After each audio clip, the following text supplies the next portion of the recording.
Oh heck, I need to do a couple minor things.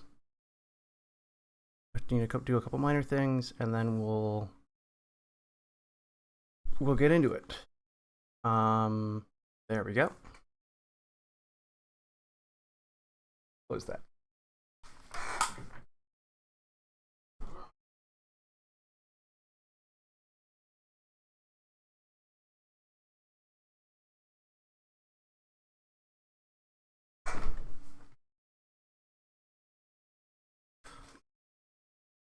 Okay.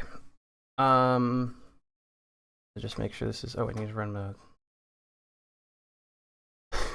Probably should have waited a little bit before I started streaming, but here we are. I need to run a certain script, so my chat will work.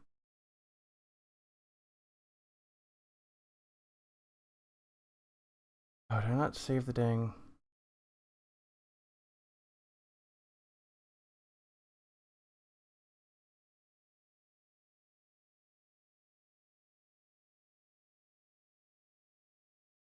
Did not say. Okay, well, my chat's just not gonna work today.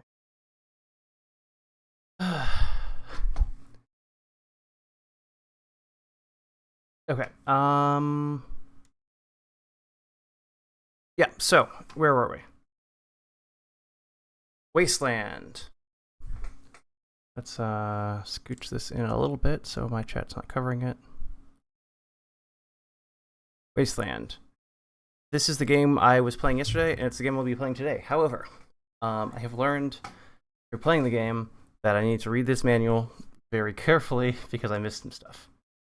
And one of the things about Wasteland that's really interesting by modern standards is the game doesn't contain everything you need to play the game, right? So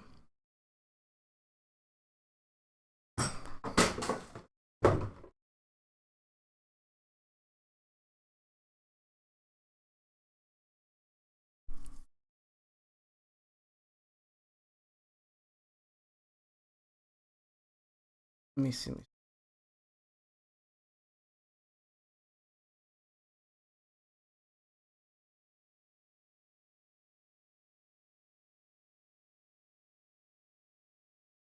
Okay, this is not helping.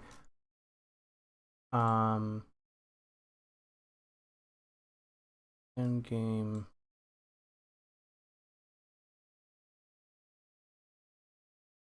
Okay.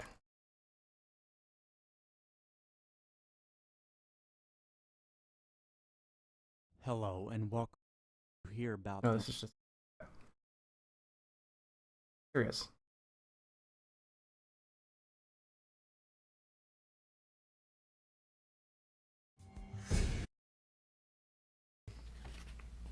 And combat. Yeah. So this is the manual I've got right here. Before we look at the stuff on the outfits, scenes of a burning. And now let's take a look at what you got here. First, we have a manual. Right, that's what I got right here. And then you got the paragraph book. So Wasteland. Next inside the box is hey, something you may or may not have seen. Paragraph book. Yeah, so a lot of the important text in the game is not actually in the game. It is in that book. Oh, wait, I'm not streaming my fucking screen. Whatever. Okay, I don't want to adjust my OBS layout. Basically, here, we'll use these Cliff Bars, right? So, when you open the box, you get the manual. This is normal. You get the paragraph book. And what this is the game didn't have enough, either the game didn't have enough space or didn't want to put everything on the disc itself. You need a second book, like a physical piece of paper, several pieces of paper stapled together to finish the game. So let me see if I can, and I ran into a bunch of these yesterday, but I didn't really put the pieces together.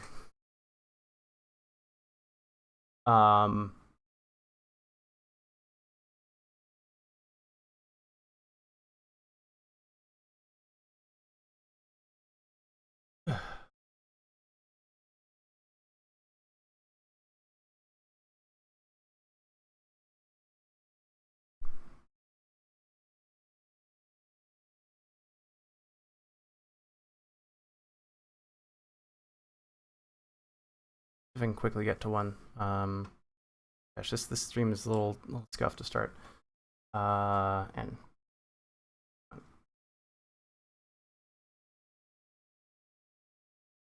oh wait, Q.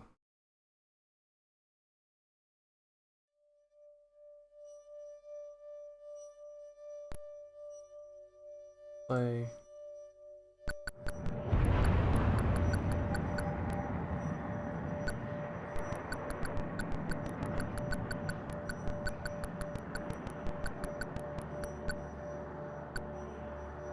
Nope.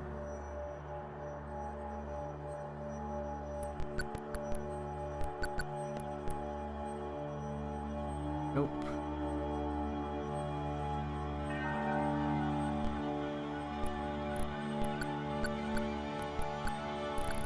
Here's a paragraph.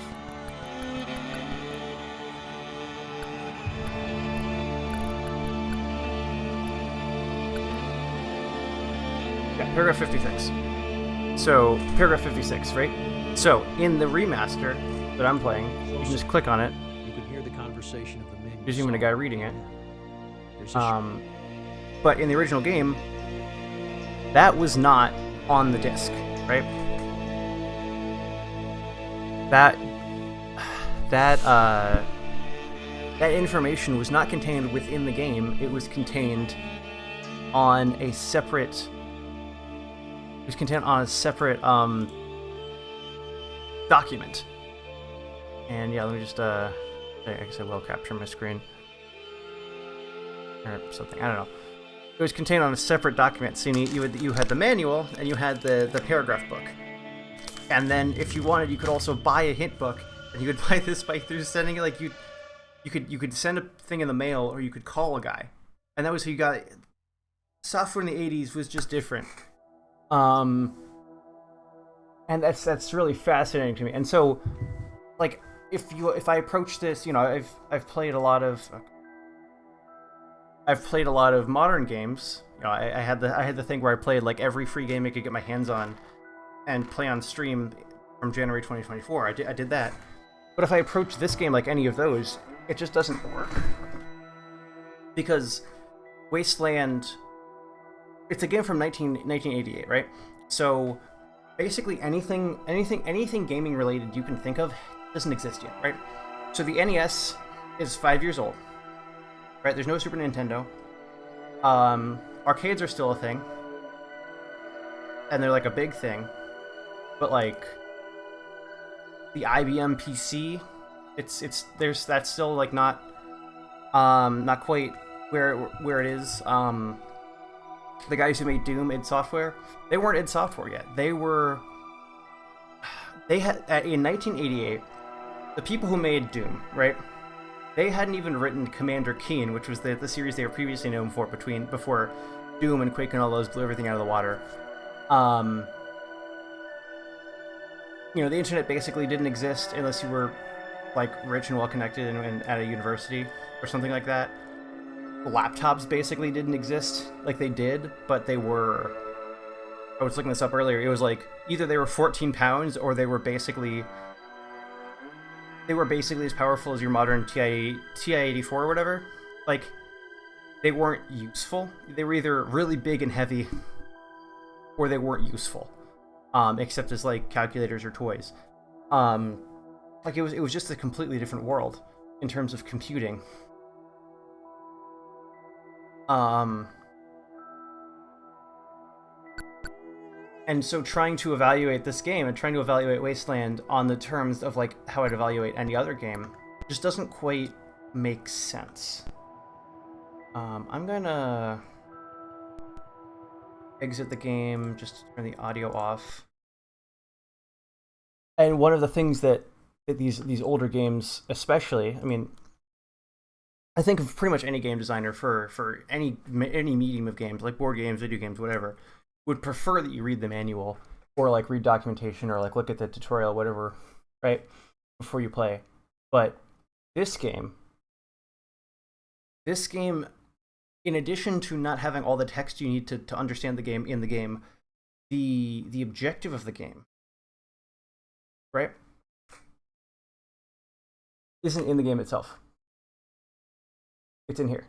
And so I didn't read I didn't read the manual. I had the manual available if I needed something. But I didn't actually read the manual cover to cover. And so I didn't know what the objective of the game, like, it's just such a completely different design philosophy than what I'm used to. And like, computing was so much more paper and pencil back then.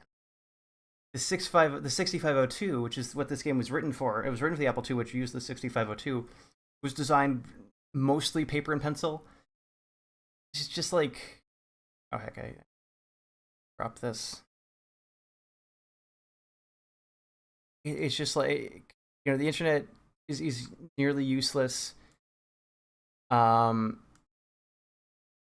Like even video games, which are a very digital medium, didn't work without paper to go with them. You know, it's just so different. So yeah, I'm gonna start the stream out by just reading the manual.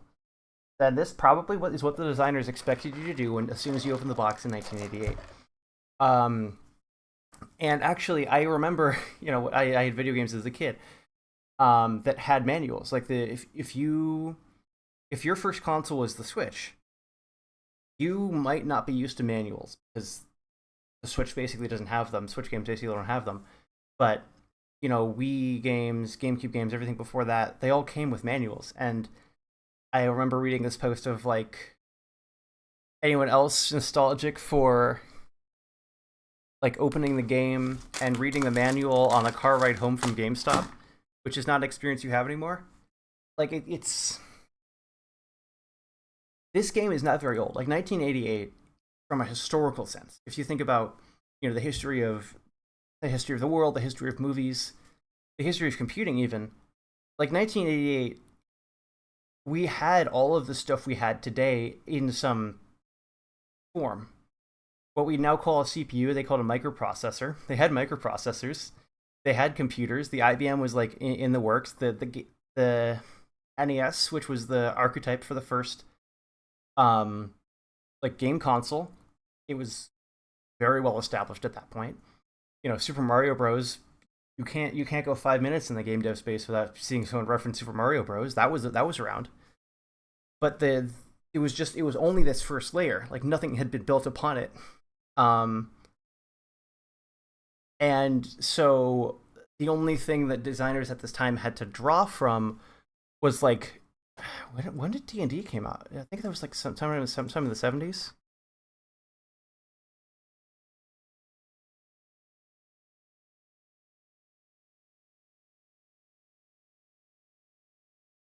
Okay, so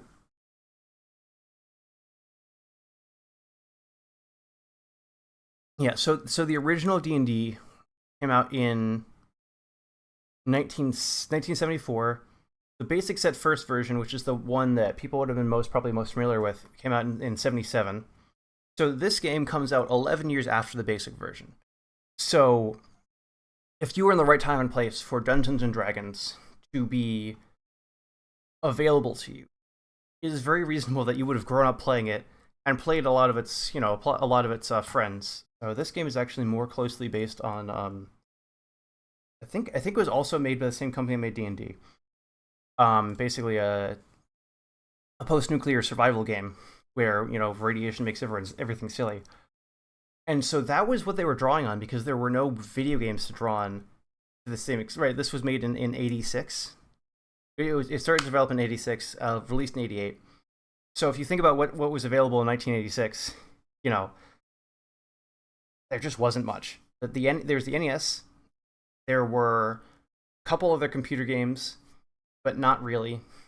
There were arcade games, but Wasteland has no interest in being an arcade game.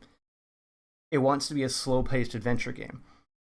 And so this game book reminds me not of a game manual, because they didn't have game manuals. Well, they did, but like there wasn't a design language for them yet.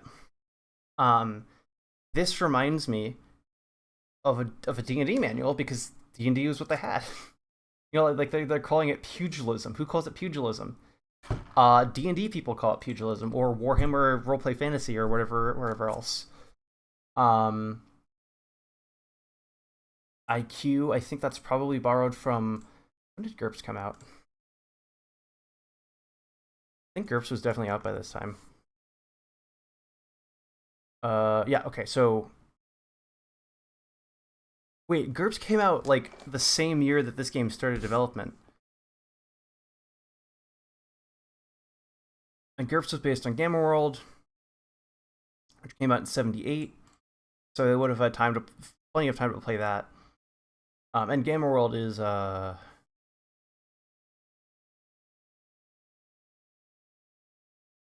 Gamma World is an important inspiration for this for Wasteland and for Fallout that would come later. Anyway, we are here to read this manual. So Brian Fargo, that guy's important. Just like, you know what? I'm not even using the middle of my screen. I should just have a browser open for that slot. Okay, so add display capture, I guess. Just no, not display capture, window capture. Add window capture. Beautiful. Okay. Shrink that. Okay, get rid of this.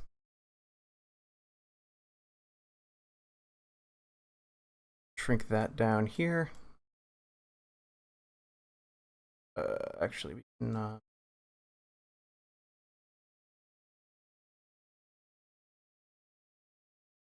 Black bars here to make it easier to read. Go, and then that's this layout is designed for a 4x3 thing in the middle. This is approximately 4x3. So go. That should be a little easier to read. Just have that hang out on my second monitor.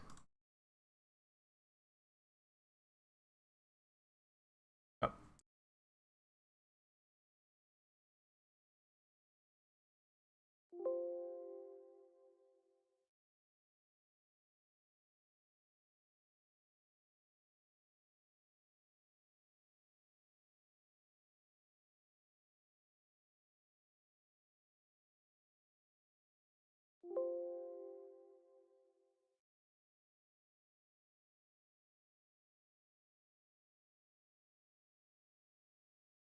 Okay, so yeah, and I guess we'll keep my notes up just in case if I need to write something down. I'll make a new link for that.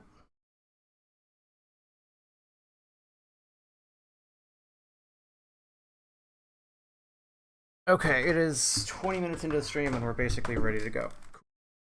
I'm very good at this. I've done this. And yeah.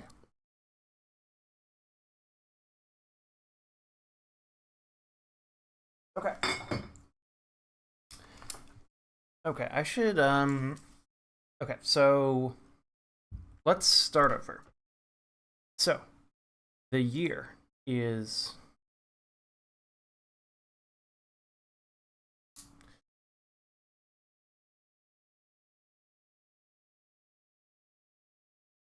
Here is 1988. NES, 5 years old.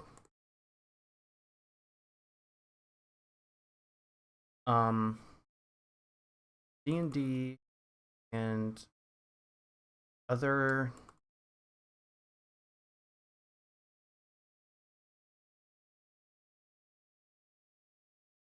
let's just say that they're popping off. They're RPG booming.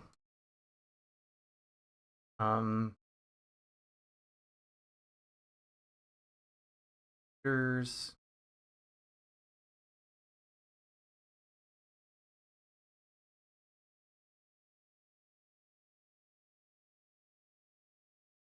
and my handwriting is legible. Let's just type that up quickly.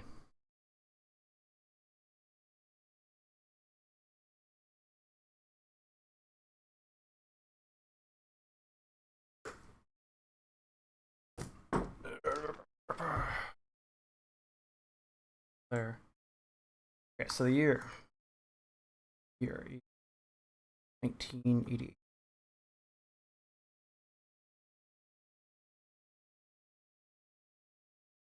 Here's 1998. 1998. D&D.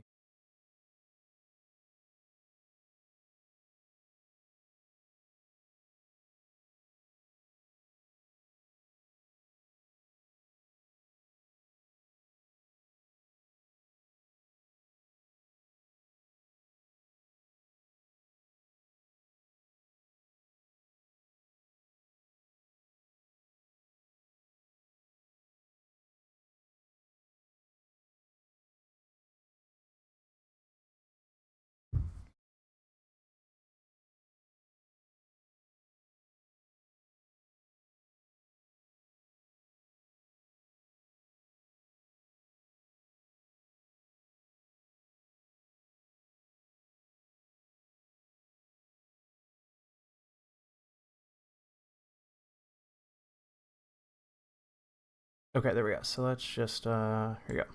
Yeah. This is what we're working with. When in current year, right? In 1988, this is what we're working with.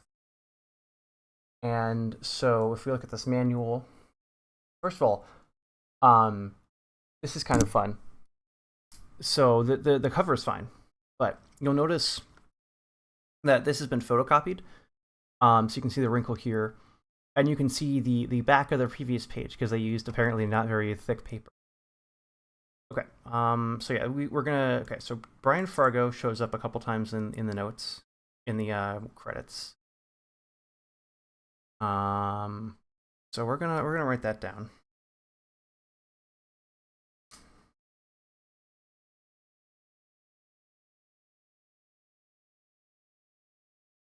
That guy will be important later. And you can see that there's just so many people who worked on this game. And this is this is a pretty simple game. The credits are only going to get bigger and bigger for the next couple of games we'll play. Okay, so we don't need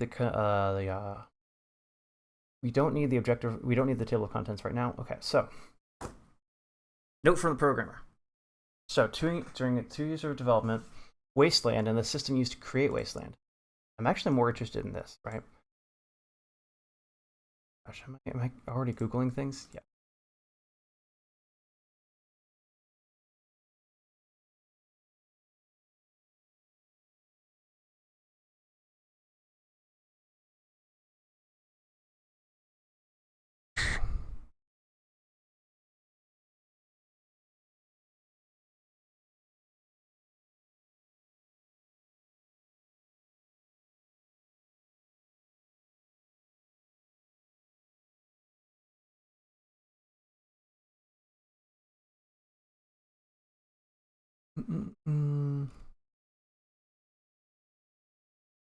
Brian Fargo.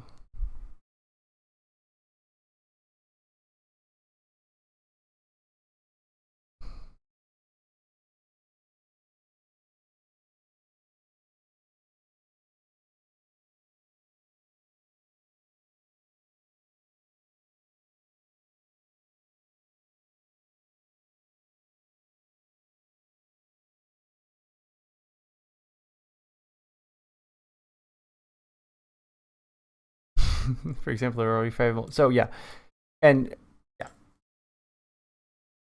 So RPGs were not new, but they were a new medium. Yes, that's not helpful. Oh yeah, so Gamma Worlds. This is in. Yeah, so TSR. Best known for D&D. Yeah, so they also published Gamma World, which is what this game a strong inspiration for Wasteland. I think it should be in the Wikipedia page.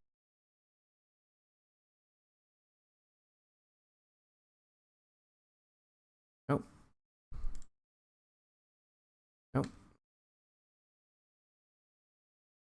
Alt F.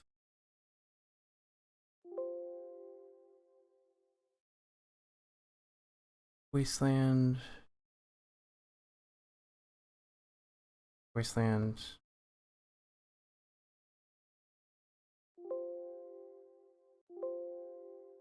Inspired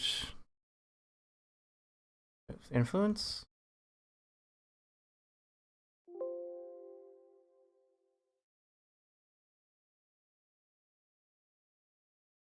Wow, 250,000. That's a fuck ton.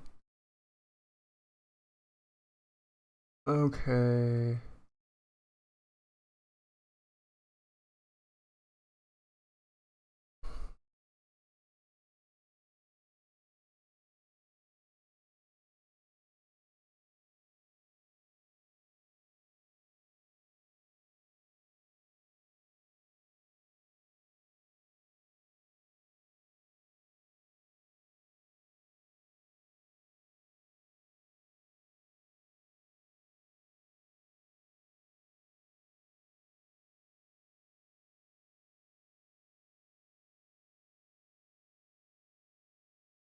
It doesn't. I thought it listed the X. Okay, spies, mercenary spies, and private eyes.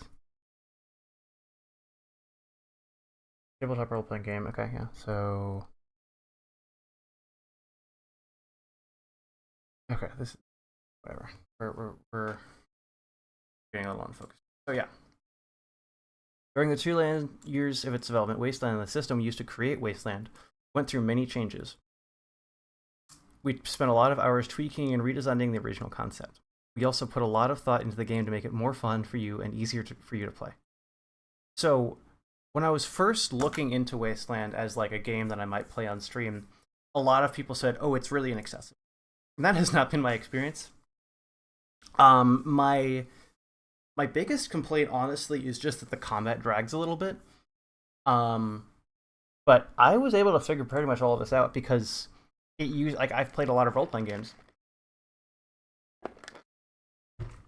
and like tabletop role playing games, and it uses all the standard features of a tabletop role playing game. And so I was just like, okay, I know what all of this is. The map is relatively small, so I was able to, I played it for 2 hours and I have a pretty decent picture of what the map is like. And the difficulty is basically just like, hey, you're not strong enough. Go get better weapons or like level up or whatever and come back. Yeah, a combat system that's strategic but easy enough for beginner to use. I would agree to that. Because there's actually, if you play, I haven't played a lot of its contemporaries. I really should, but I haven't had the time to yet.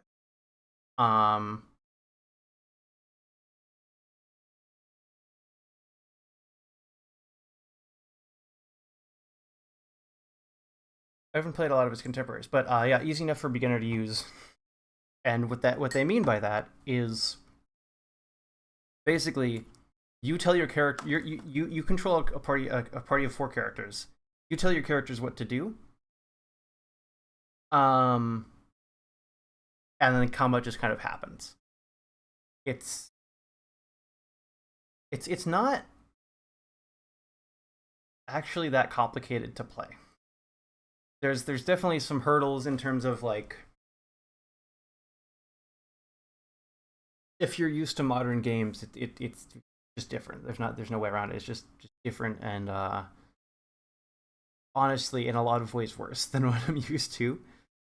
They hadn't figured out the control scheme yet. The mouse was not a standard feature, right? The mouse, right? If you look at computers from the 80s, if you look at like first laptop. This is not a laptop. This is a luggable. But if you look at like all of these early laptops, and these are all from the 80s, you'll notice none of them have a mouse. Not a single one has a mouse.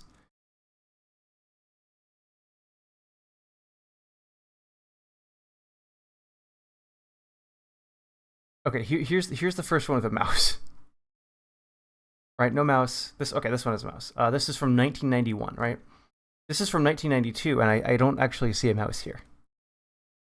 1989, that has a mouse. But yeah, here's 1988. No mouse. No mouse. no mouse, right? It wasn't a standard feature. And like desktops, IBM P 1988. The desktops sometimes had one, sometimes didn't. It was like an accessory. So like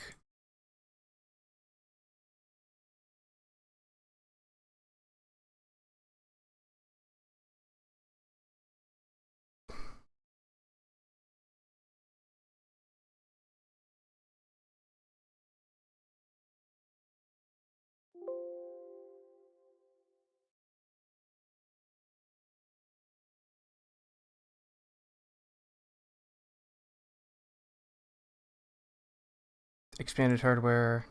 Yeah. It was an accessory that it was optional. You couldn't just assume the user had one. Chronology history 7 1964 68. Look at this thing.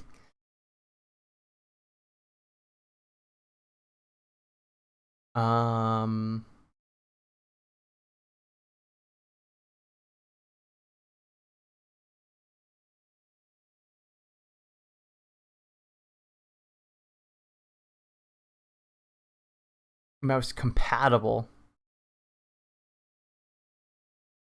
Microsoft mouse shipped in 83.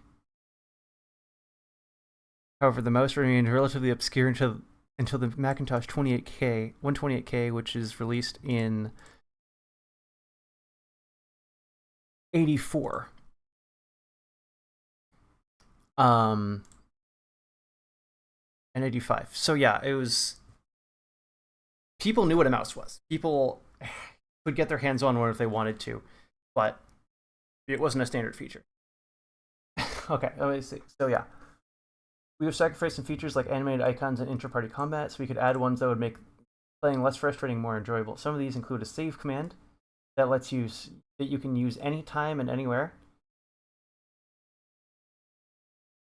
which that is a very important standard feature. I think every other Fallout game. So what do you call it?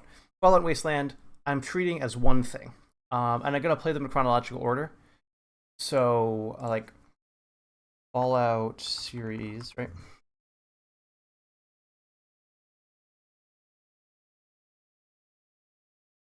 So, between Fallout 3 and Fallout 4. Okay, so actually, it's Land.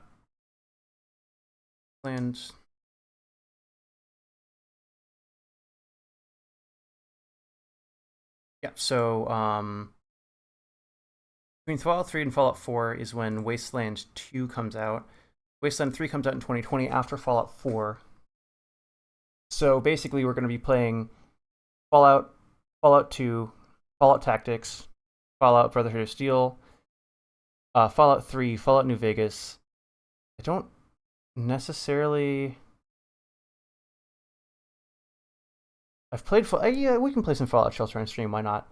Fallout Pinball. Fuck it. Why not? Fallout Pinball. Virtual Pinball.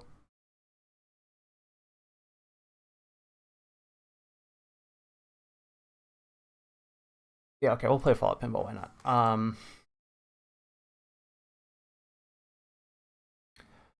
And then after, so we're gonna play all of. So we're gonna play all of the Fallout games except between okay, this came out in 2014. Yeah, so between 3 and 4, we're gonna slip in Wasteland 2, and then at the end we're gonna play Wasteland 3 because we're playing them in chronological order and treating them as one series, even though they're sort of not. I'm not gonna worry too hard about it. Anyway, the quick save feature stays with the series, and that's very important. Yeah. So I have not figured out how or why to use the disband command. That's fine.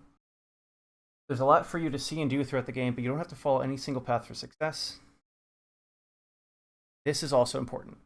Wait, actually, there's so much research to put myself in the shoes of like someone playing in 1988. So Your adventure.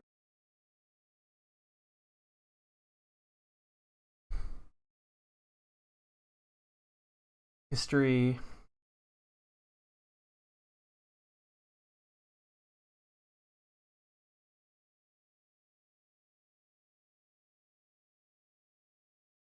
$19.98. Okay, so yeah, there is choose your own adventure.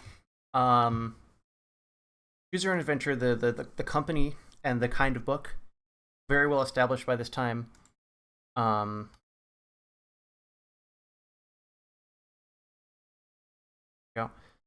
And also the first choose your own adventure type book, which is called Consider the Concept.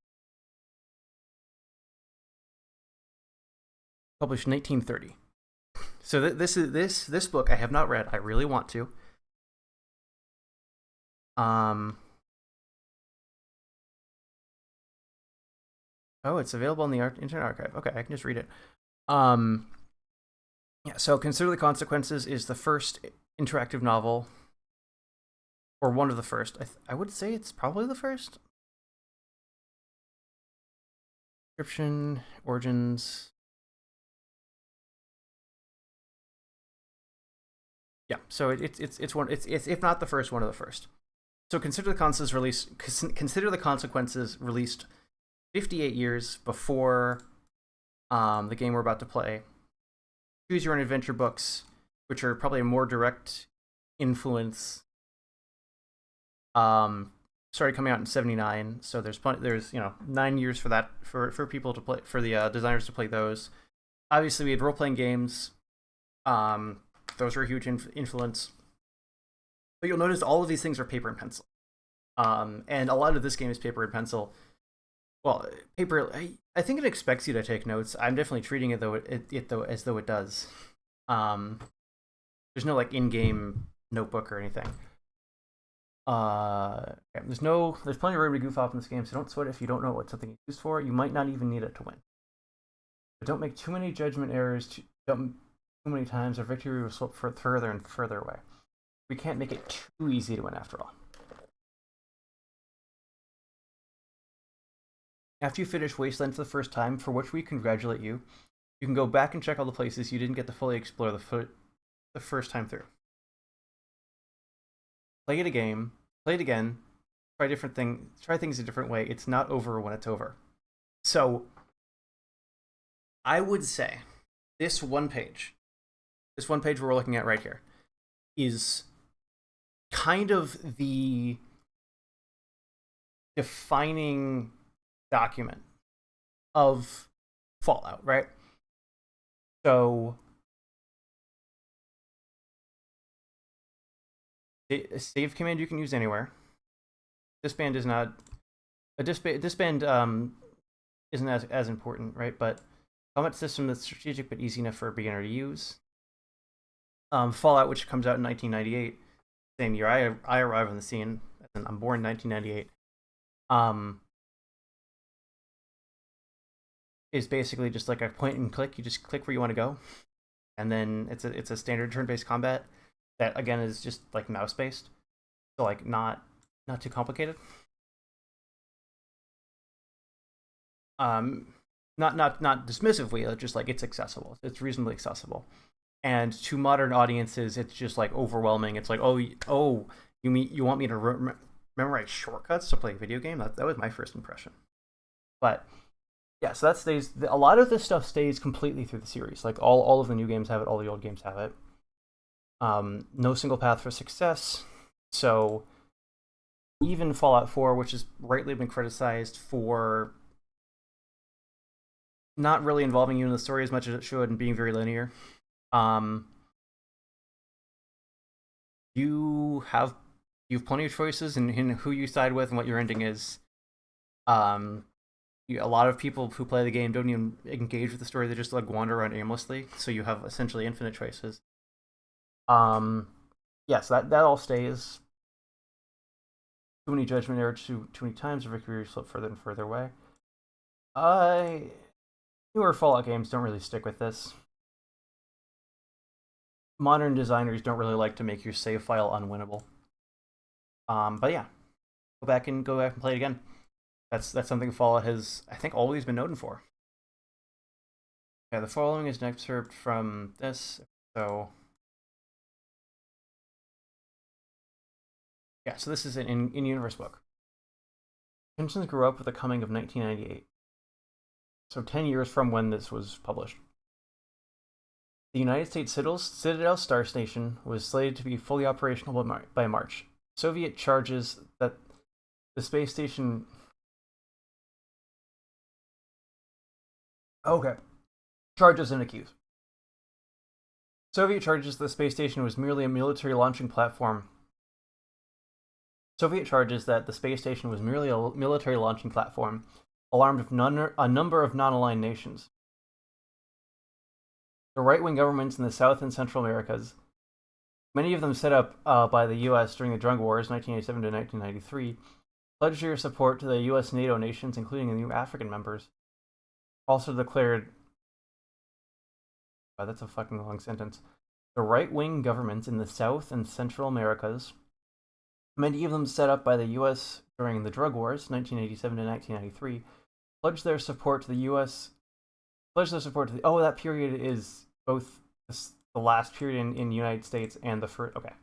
The NATO nations, including the new African members, also declared their alliance with the U.S. That move forced most of the remaining neutral powers to join the Soviet protest. In 6 short weeks, only Switzerland, Sweden, and Ireland continued to declare themselves neutral nations. 2 weeks before the Citadel was due for full operation, the station transmitted a distress signal.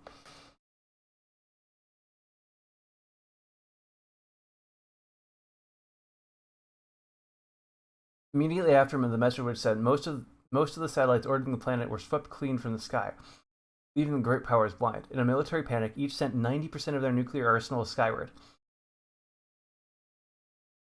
Although this destruction was tremendous, it was not complete. Pockets of civilization remained, some even oblivious to the military exchange. On the same day that the US and Soviet Union were attempting to extinguish each other, a company of US Army engineers were in the southwestern deserts building transportation bridges over dry riverbeds. They worked deep in the inhospitable desert valleys, surrounded by a number of survivalist communities. Located directly south of their position on that day was a newly constructed federal prison. In addition to housing the nation's criminals condemned to death, the prison contained light industrial manufacturing facilities. Shortly after the nuclear attack began, the engineers seeking shelter took over the federal prison and expelled the prisoners into the desolate desert to complete their sentences. As the weeks passed, they invited the nearby survivalist communities to join them and help them build a new society. Because of each community's suspicions toward each other, times were difficult at first, but as time nurtured trust, the settlement, which came to be known as Ranger Center, grew to be one of the strongest outposts. Ranger Center even proved powerful enough to repel the bands of rancorous criminals who repeatedly attacked in attempts to reclaim what was rightfully theirs. This idea also returns. So I would say, having played this game and having played Fallout New Vegas, I haven't really played Fallout 1, 2, 3, or 3, 4, 76. But having played this game, having played New Vegas, a lot of the ideas return. Like, so many of the ideas return from New Vegas, from this game into New Vegas. So, this idea of, like, a prison as a defensible piece of infrastructure. In New Vegas, there's a bunch of prisoners who basically rebel against the people keeping them in prison, and their prison is now their base of operation. And it's an important location in Fallout New Vegas. Those are the powder gangers. So the Ranger Center are the good guys in this, basically.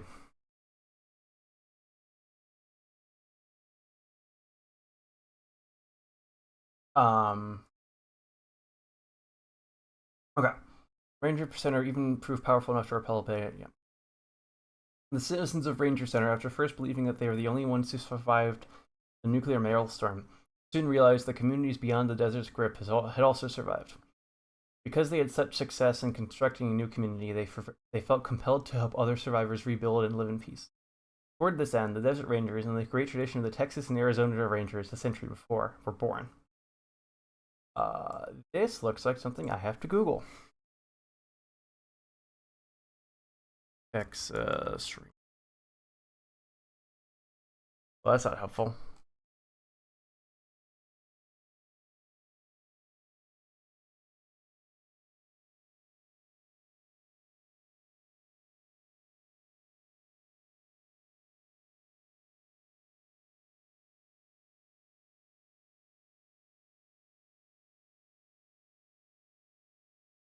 From murder to political corruption, riot control, detectives.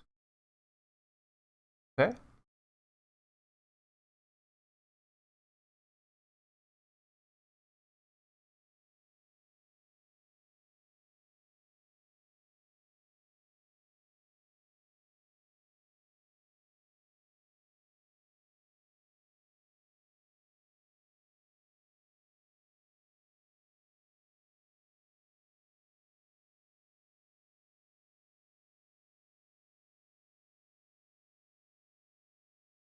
Okay, so they were basically Wild West cops. I would have to know more about their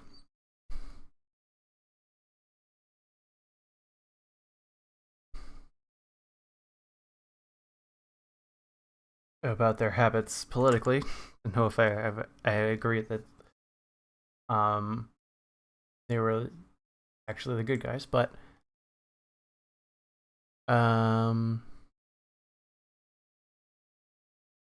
symbol the each organization protects the established order confining. Okay, yeah. And break the power of labor unions. Okay, so yeah, I don't think we like the and also like riot is the voice of the unheard, and so if you're breaking the riot, you're silencing the people who aren't in, whatever. Whatever. This is also like in universe, and I would assume intended to sort of a propaganda piece in universe. So, like, yeah. Oh shit, Texas Red.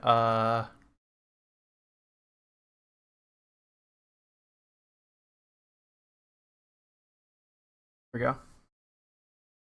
Big Iron.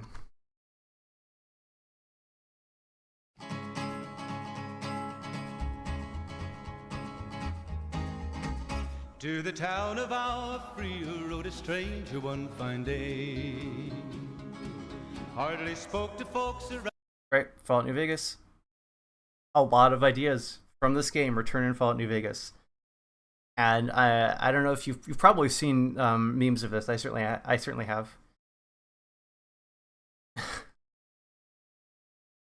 One and yeah.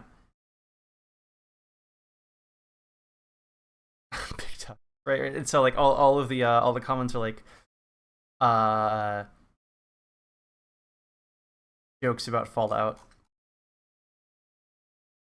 Around him didn't have too much to say. No one dared to ask his business, no one dared to make a slip. The stranger there among them had a big iron on his hip.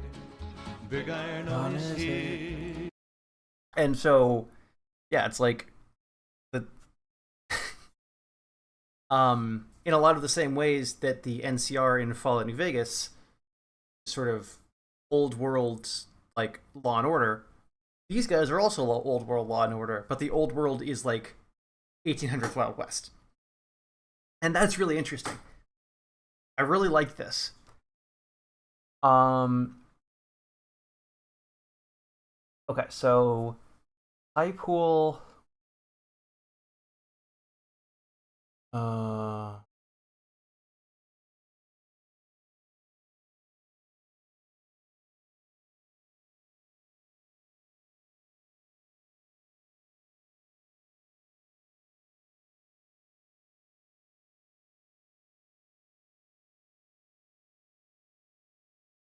I pool aggro.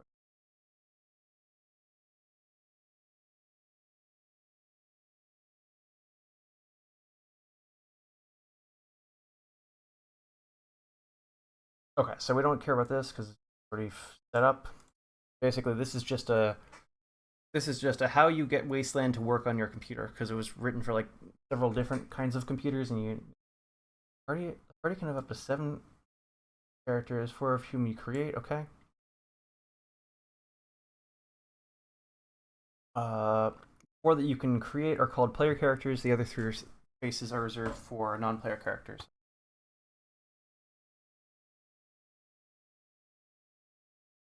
Um,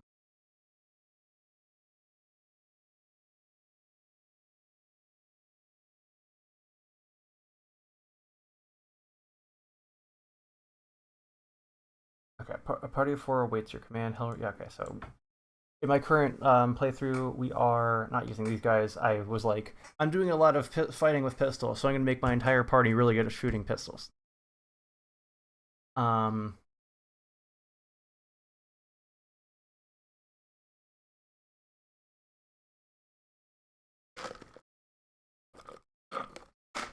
There are no special advantages to the characters in the original party. No divine insight, no super luck, no outrageous skills. You can easily create characters who are just as or even more effective. And then, yeah, just already done this.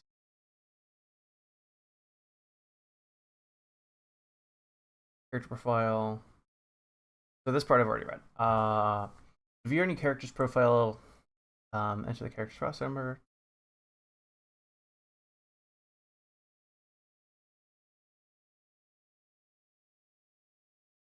So, what does special stand for again?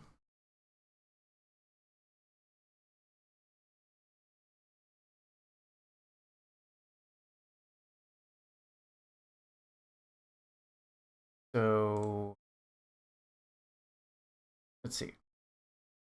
Strength, intelligence, luck.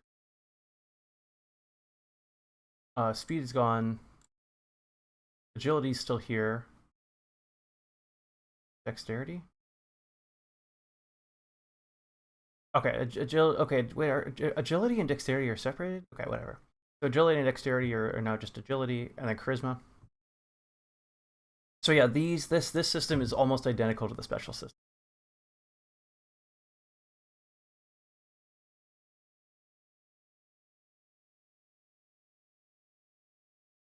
Oh, the role playing game.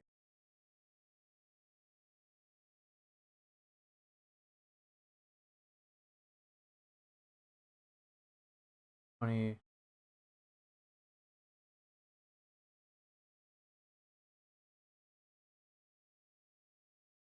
Hmm. I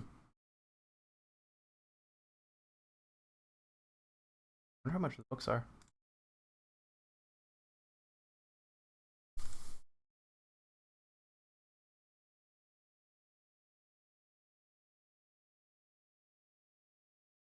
Fuck it. Yeah, I'll buy that. All right. Well, today I learned about that. But yeah, the special system is here. It's almost identical to how it is in later Fallout games, and this is why I'm treating Wasteland as a Fallout game. It's not a Fallout game. It doesn't say Fallout in the title. But like,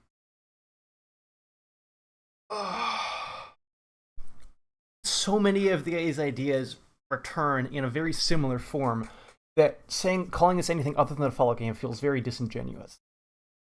Okay, so when skill points it's identical to IQ. Okay, you know what? I want to start playing the game, and we'll keep reading the manual as I go. Play.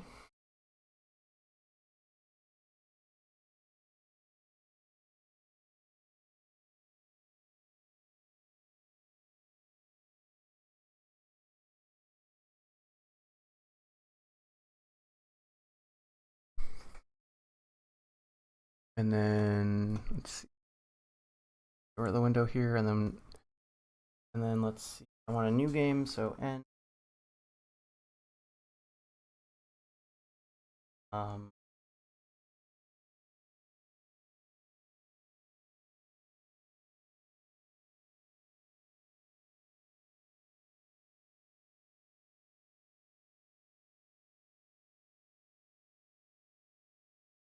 how about lit?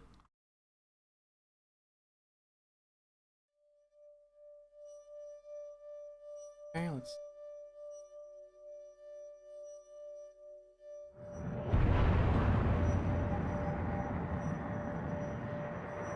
Actually, you know what? Maybe I do want to make the manual bigger, and we can adjust opportunity.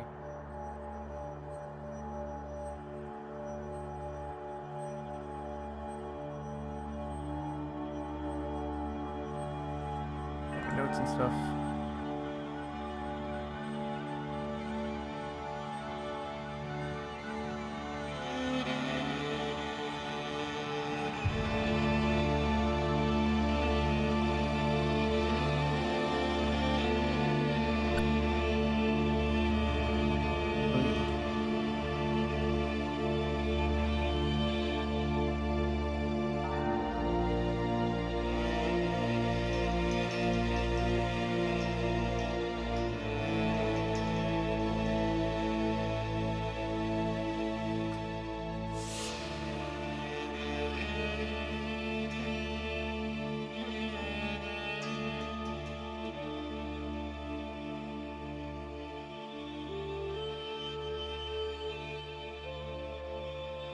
One. So, great. So, skill points is IQ. So, skill points is okay. So this one we want to keep. Enter to accept. I'm gonna name this Billy. And they'll all be girls. Why not? She's my.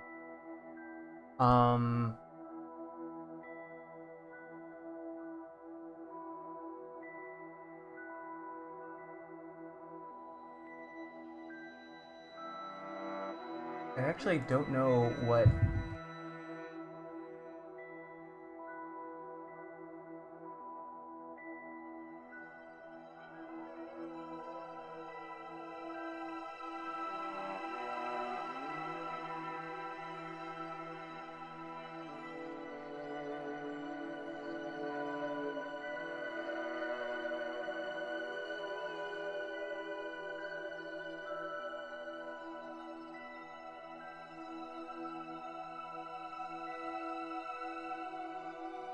These skills are gonna. I don't think there's a way to respec either.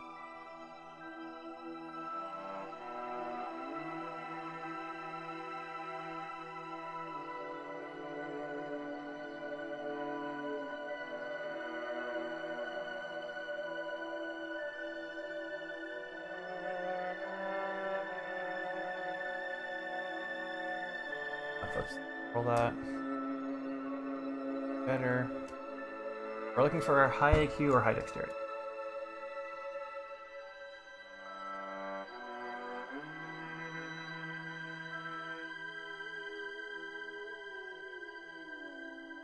I'm gonna go for like 17. I guess 16 has both. Uh, okay, beautiful. This one's perfect. Enter name.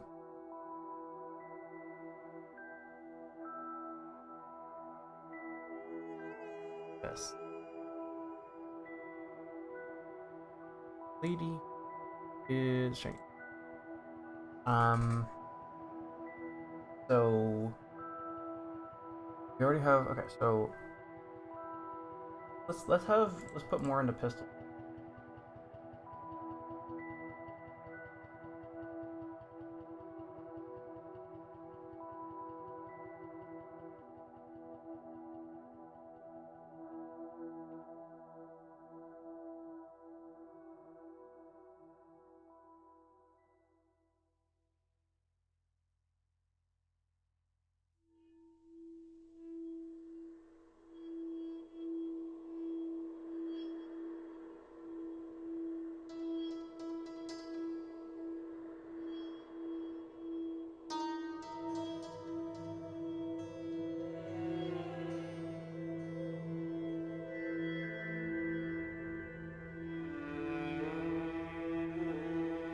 both.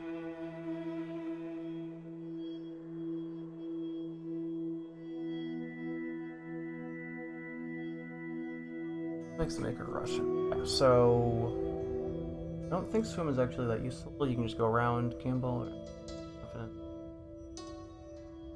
Rolling confidence.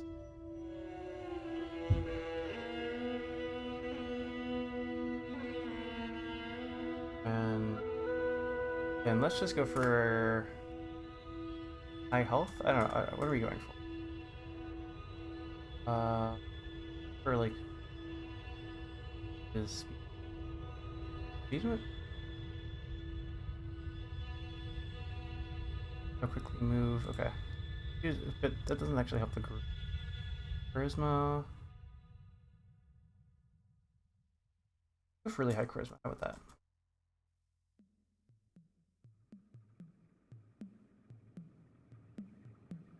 Charisma 18. Okay.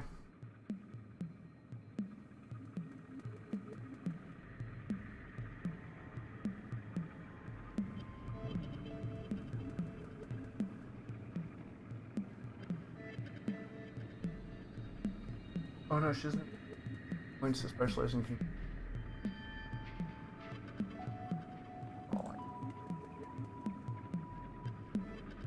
Okay, there we go.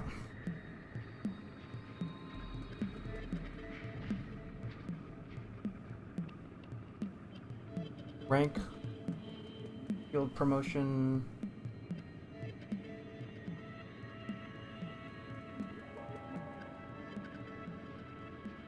Okay.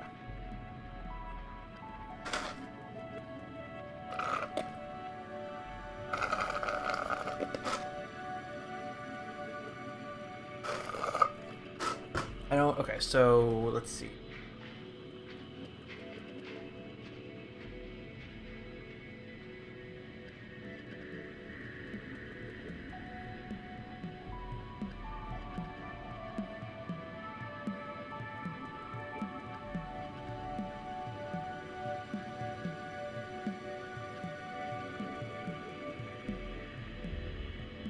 Don't want to read this out loud. Just reload. Yeah, okay. I already know how to do this.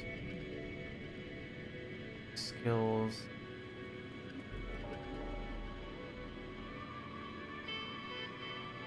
Okay, so it suggests just medicine. I'm not gonna worry about that right now. I already know how to do all this.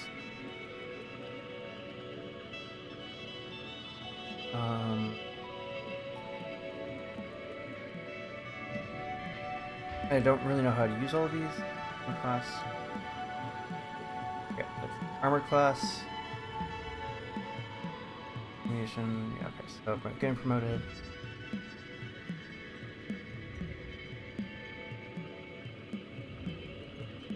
Okay, okay.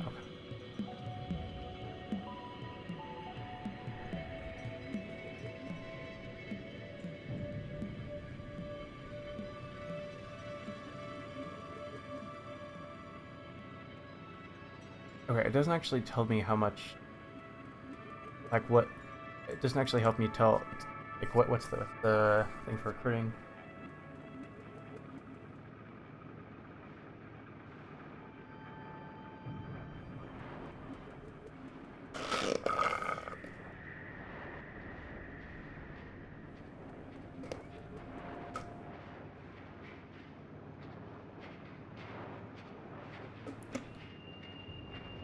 Okay, so Hoover's in the top position, the most relevant to this situation. You have dead party members. You use disband to bury them. You could also use disband when you're under attack. Oh, okay. One person could split off to distract the attackers. Some places can let you pass.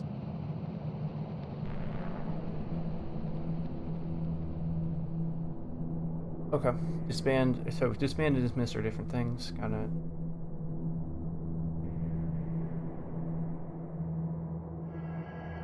Okay, so splitting up seems important here.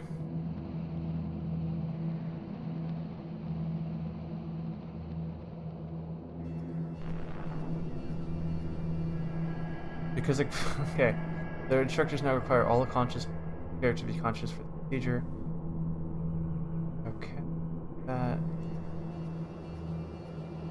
already done a lot of combat, so I know how to basically.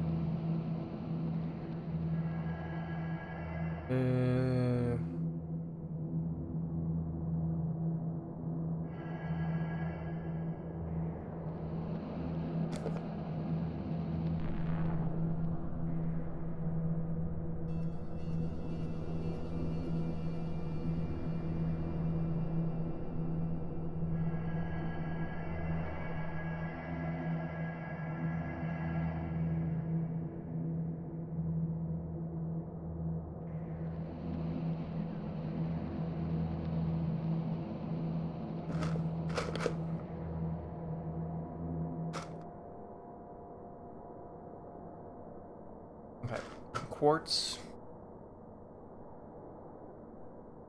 Okay.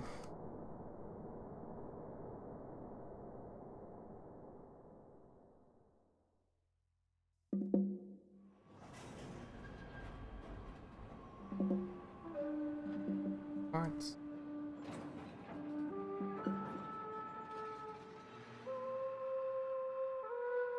I mean, that's just basically. I think at this point we've seen all of the things on the map, but we'll so.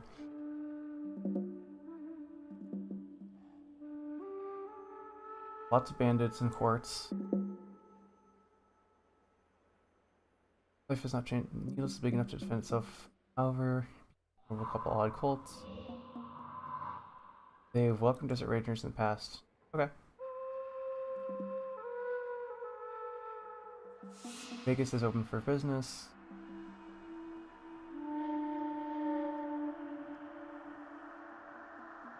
All made up. Okay.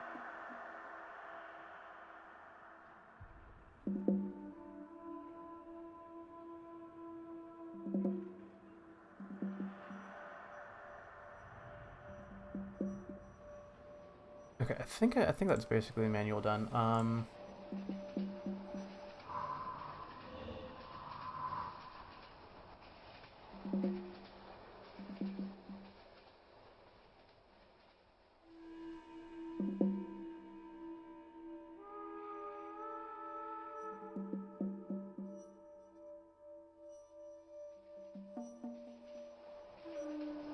Or we want.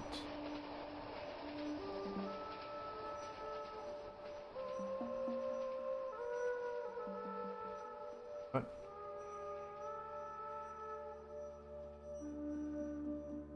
Oh, you can reorder skills? Why though? Whatever.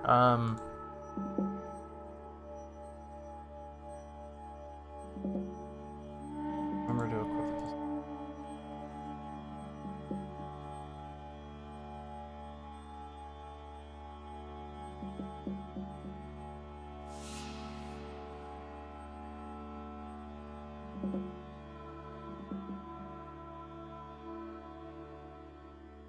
Order of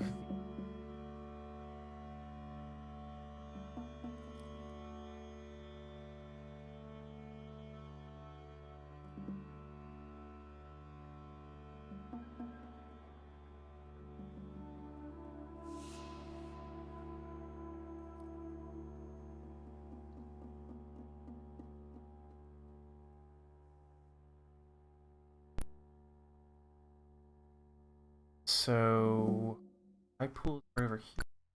I want to investigate disturbance. My pool. So we'll just okay, let's and actually no, we can get rid of the manual. We're doing it right now. I'm just gonna for that and this.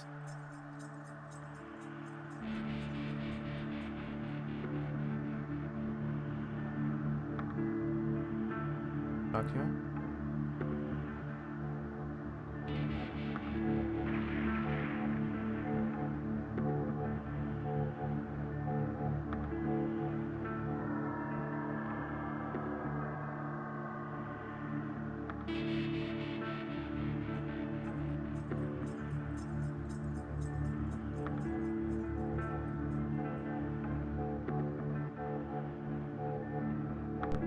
Oh yeah. Wait, no, we're going into hype.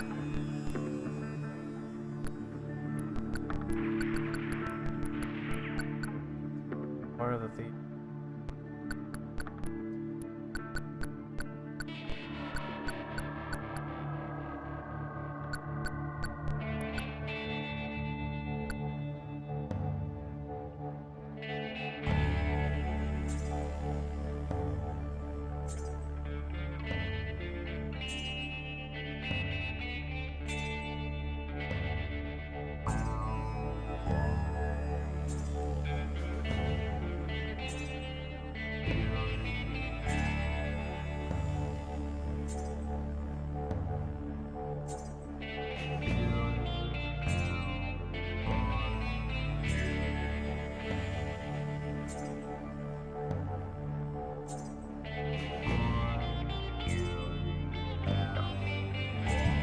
Good enough money to get to.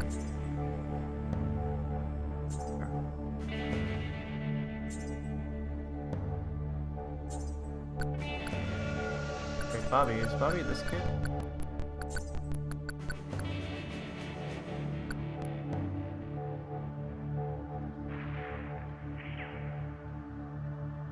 Don't kill my dog Rex, okay.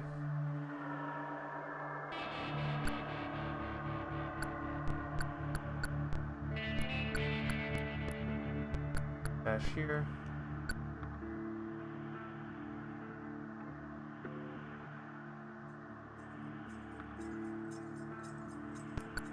Sell the jewels.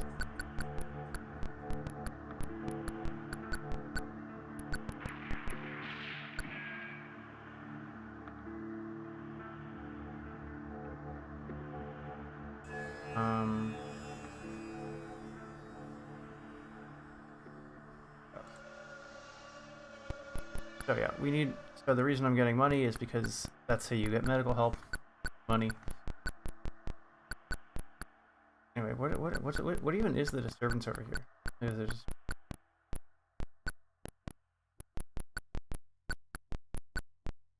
just... That's the place we just.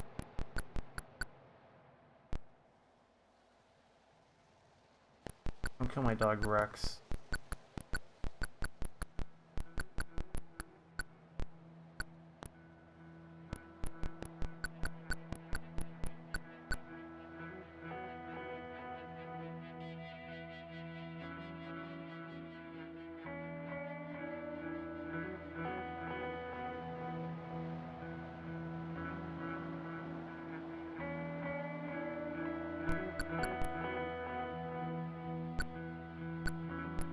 Got high pool. Dagger center.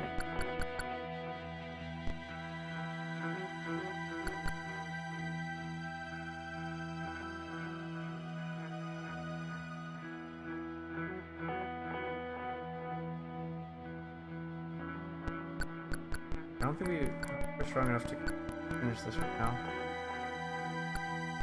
Open the door.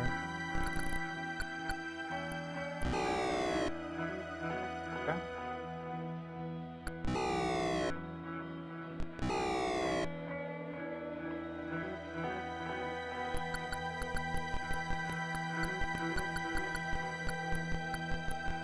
Okay. I do want to over here.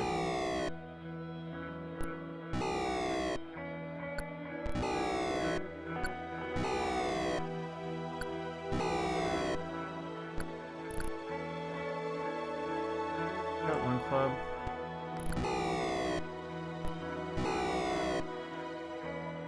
I think lockpicking would probably be. Yeah, we don't actually care what they do this year. Yeah.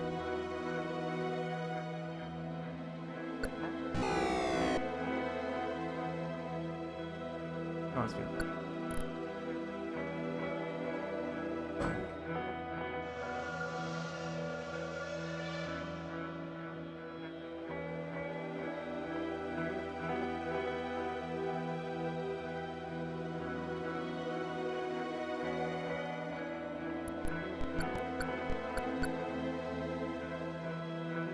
Okay, so I know last time they told us that we weren't high enough level to finish that quest, so I'm gonna believe that and just worry about it later. So the three places they want us to go are all in the west.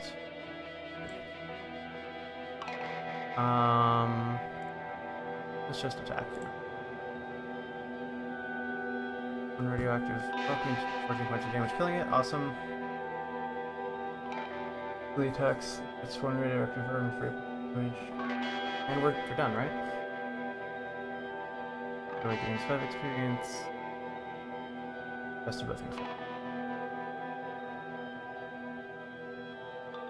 Also, you notice these are animated. Fun. Over here. Oh, this is the mine. Rules.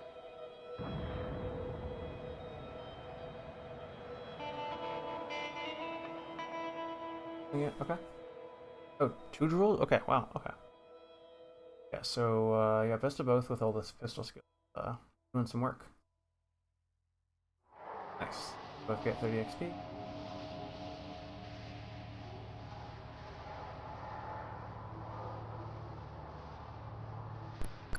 Where I should like level up. I don't know how much experience you need to level up to get a promotion, but it's a lot. One rubble thing. Back.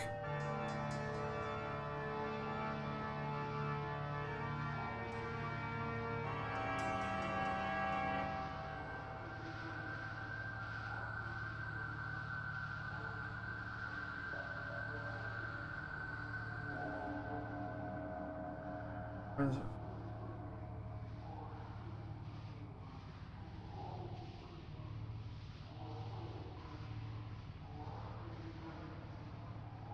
I figured. Back's the rubble thing.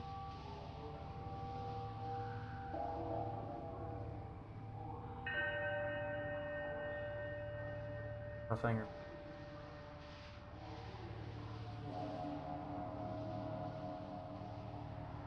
Not to waste so much ammo.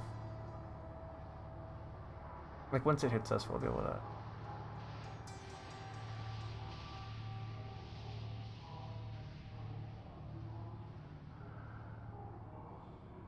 Is that you? Okay.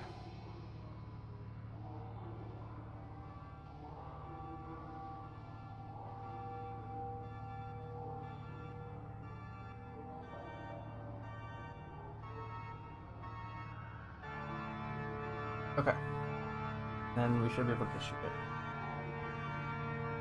What's these level?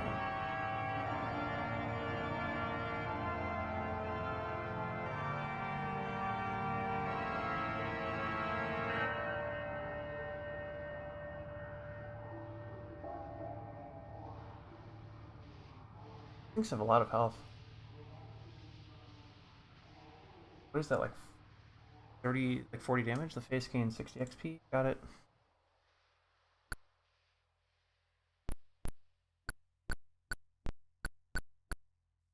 Half eaten room.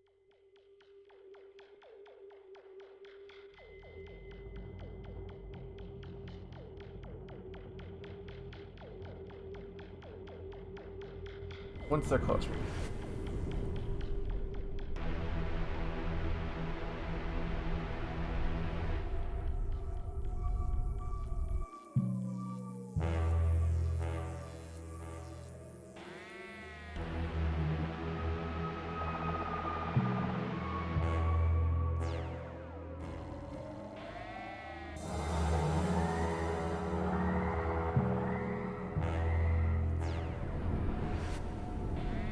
Okay, so we actually do hit them, nice.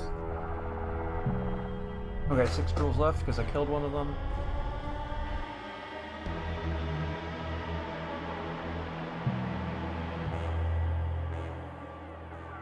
Bulls into 3 and hits for 5 points. Bounces on skill and hits for 7. Bounces on skill. Falls into. Well, everyone's going after Skilly, huh? Okay, so I think I want Skilly to.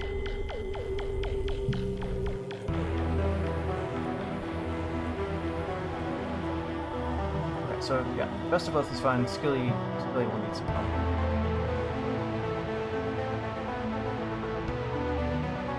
Skilly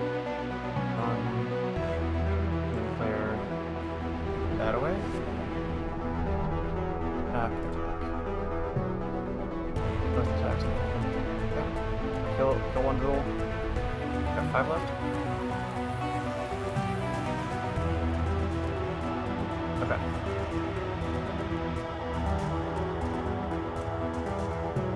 Misses. Rolls into 3. Knocks unconscious. Dang it. Influence. Okay. Misses. This one. Oh no. Knocks unconscious. Dang it. Okay, so we got 5 jewels.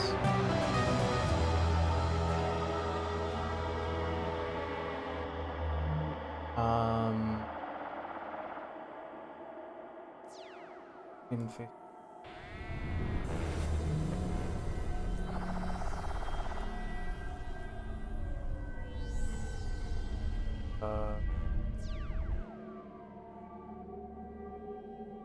Attacks and hits one jewel. Points of damage. Face attacks and hits one jewel. Fails to deflect any damage. And action.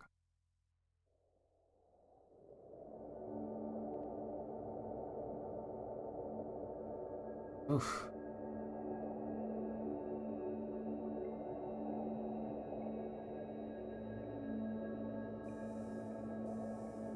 Then Skilly is fine. So Skilly has 1 point, but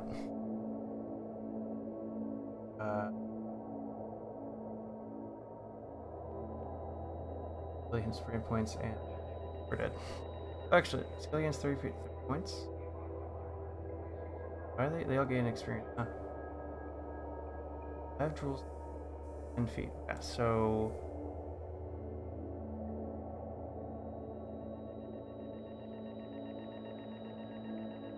points of damage. And best of both.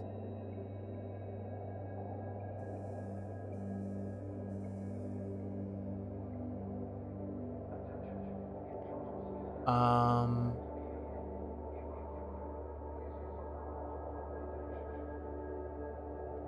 On. Party. That away.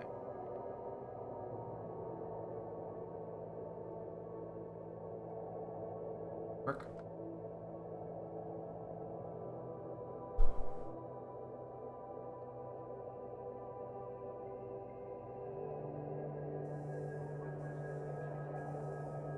Misses.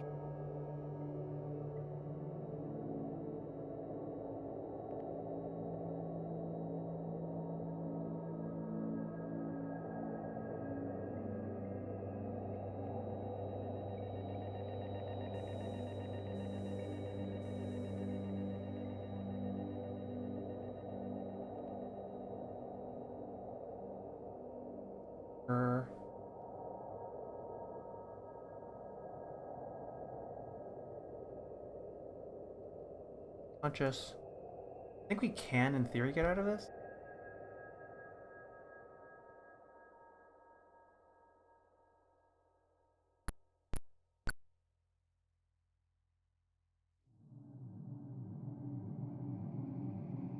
Start again.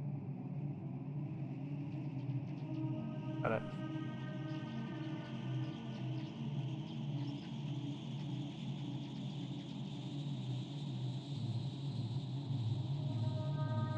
Bills in the face.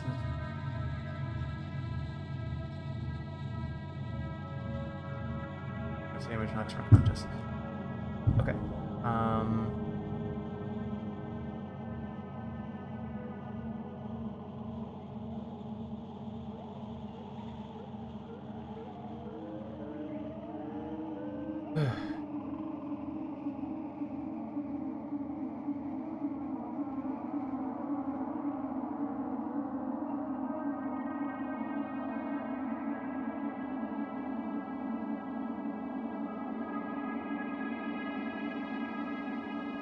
Let's try attacking. Nope.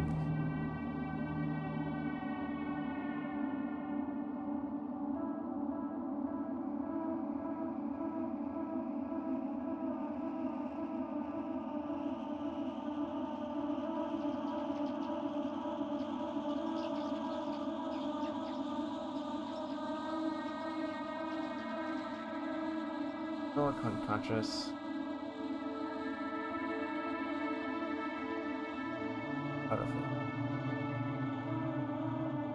We only got one person conscious. That's a random person.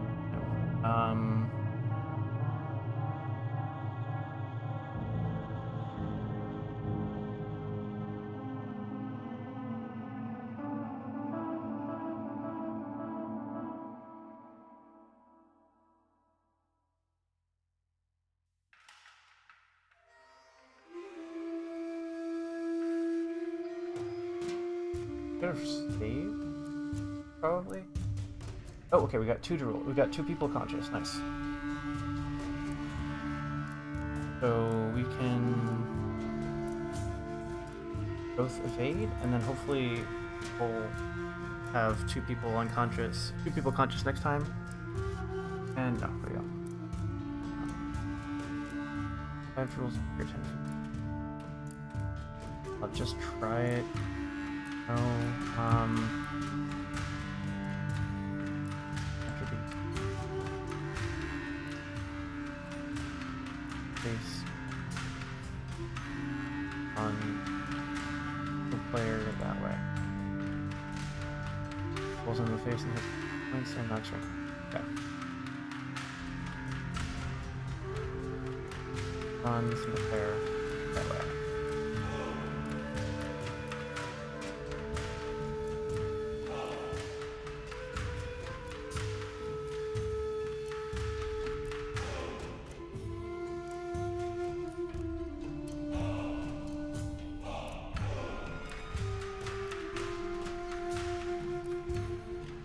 Begins with special attacks and one drill for hits.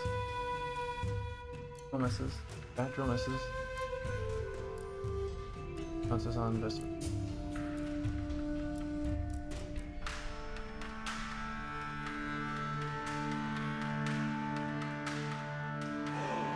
I wish this game would have the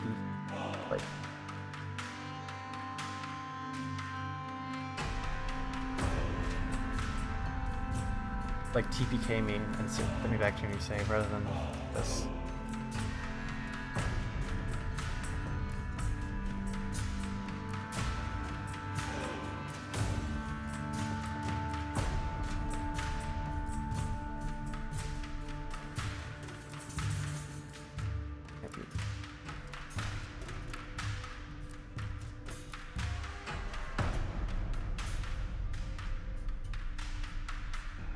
That way. Oh, come on.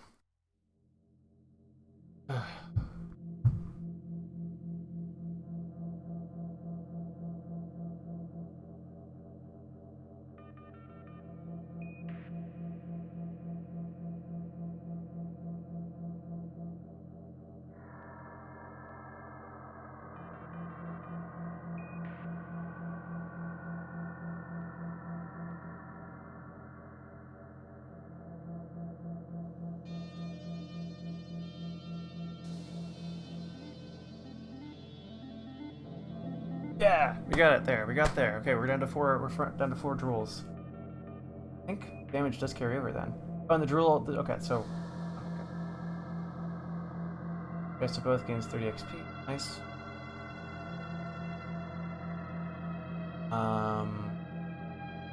Back. 5 points and down again, but. We will eventually get through this because they can't actually kill me. They can knock me unconscious.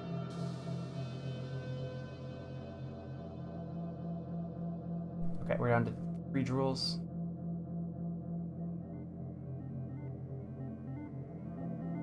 Can't be healthy, but ah,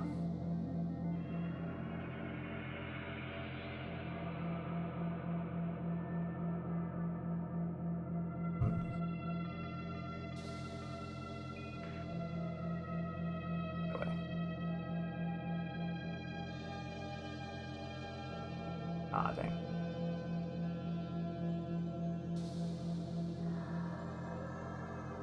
Drools are pretty 10. Back.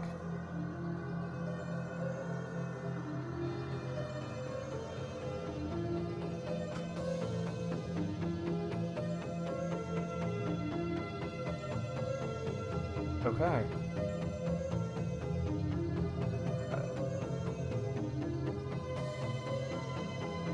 Back. Oh, okay. Back.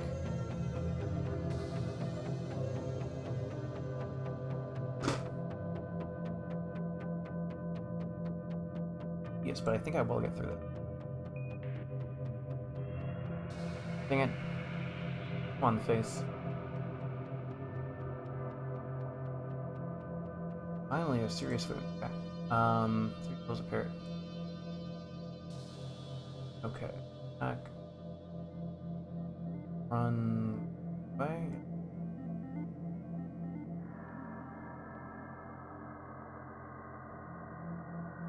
Here we go.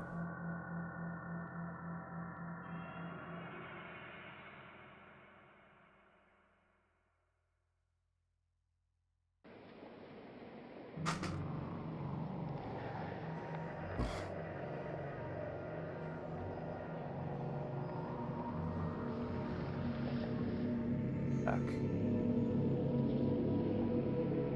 Dang it.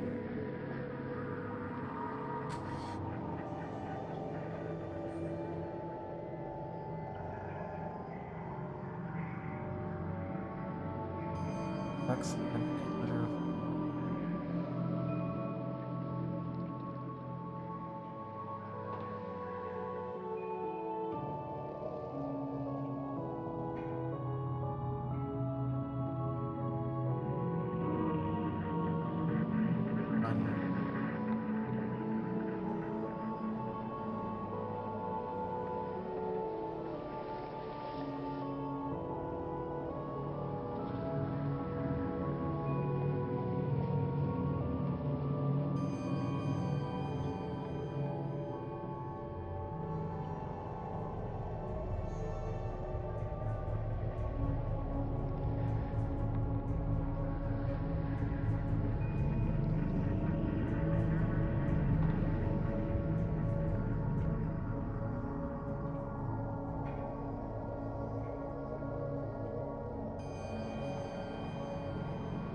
Or 10 feet back. Getting there.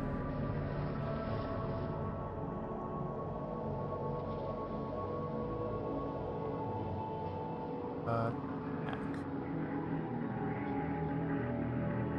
Okay, we're down to 1 drool. We're down to 1 drool, folks.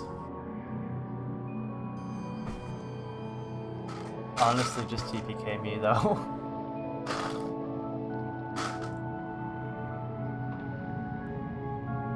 Yeah!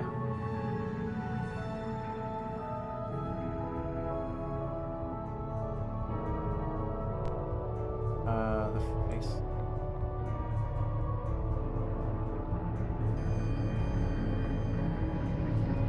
Nine little people. Run, party.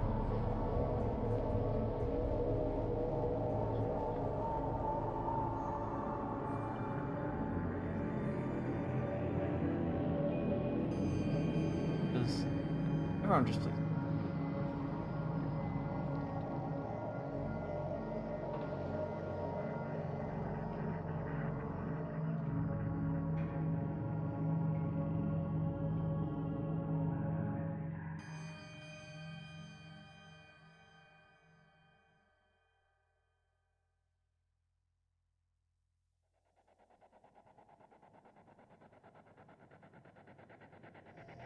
You know what?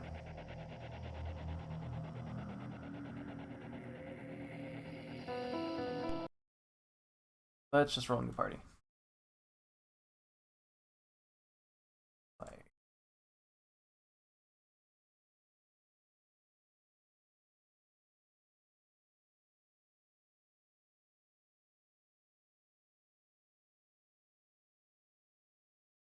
okay, so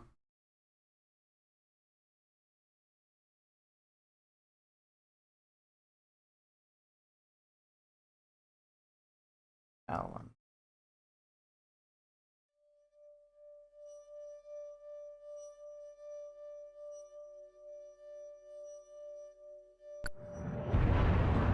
Let's look. Roll.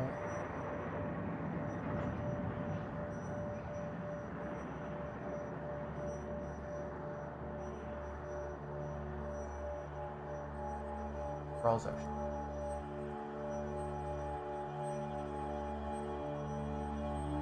Okay, so wait, actually. Razor, how much?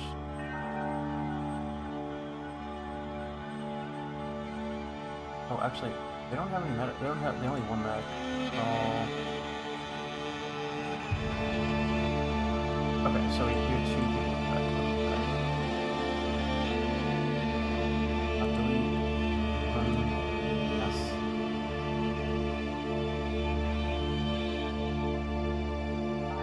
So free. What is medicine fall under?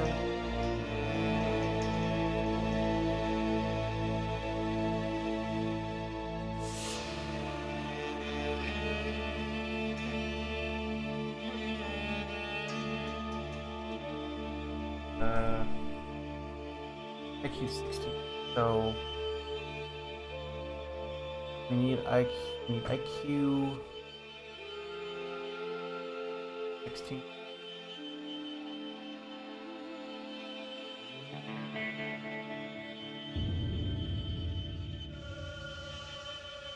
Okay, so this character seems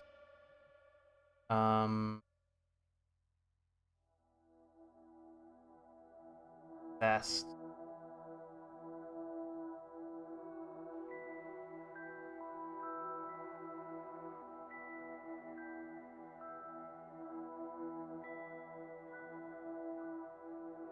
And then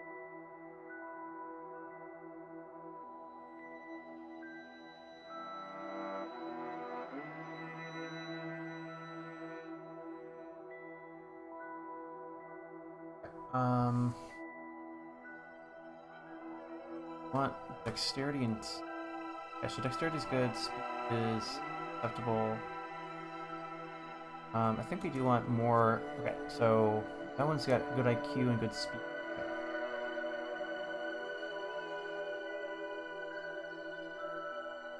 Feels fast.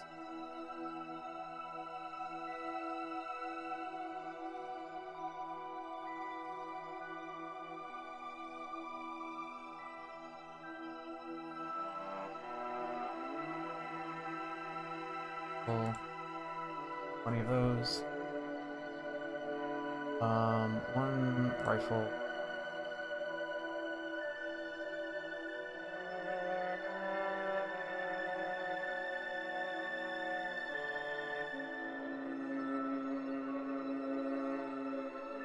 And we do want like a sharpshooter, so let's roll for good dex.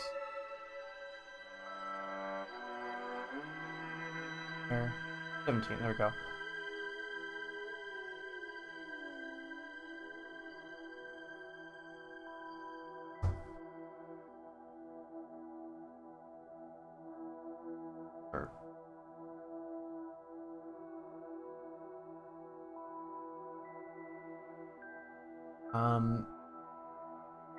Okay, so Winston clip pistol, Winston rifle,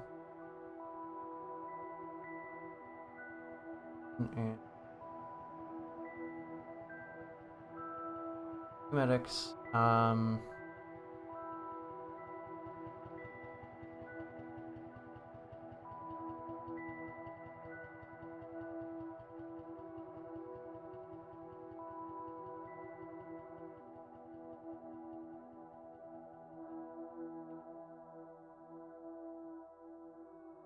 Skill points.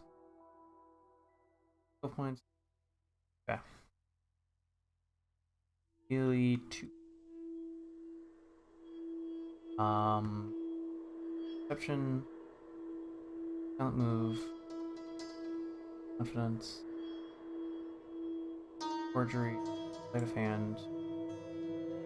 Track. Forgery.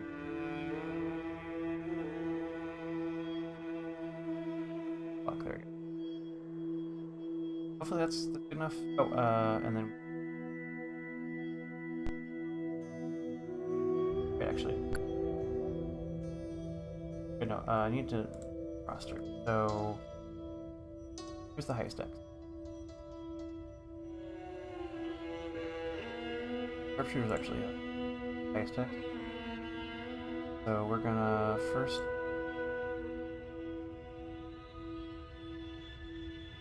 Wait, no, who's highest?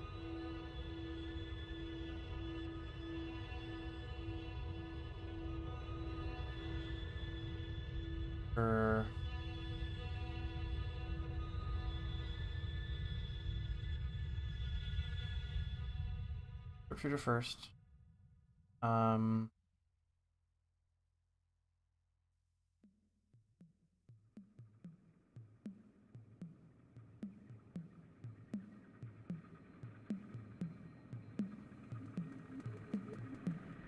Next.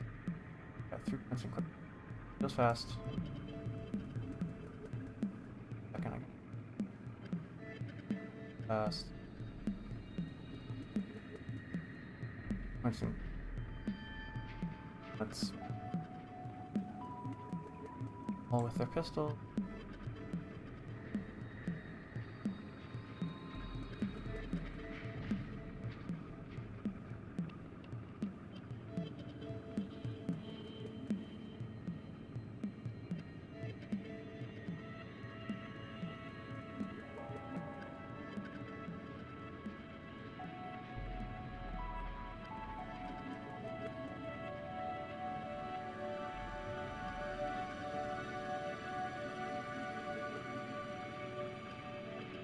Okay, so let's see. Now we go to high pool. Down.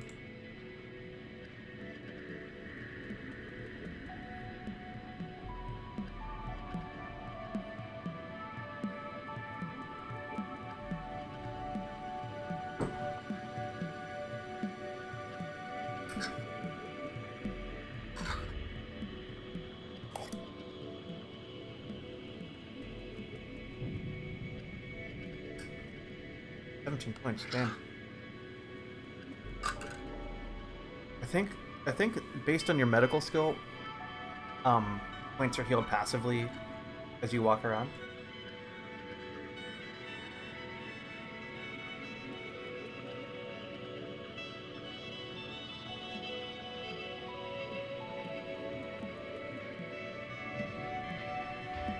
And the other side.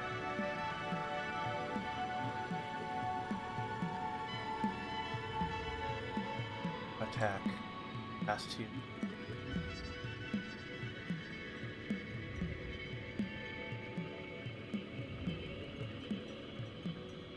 Heal. Medic. Wait, no, I wanna... Okay, heals fast. Okay, heals fast needs to attack. And then fast heal needs to... heal medic on his... That's what's here.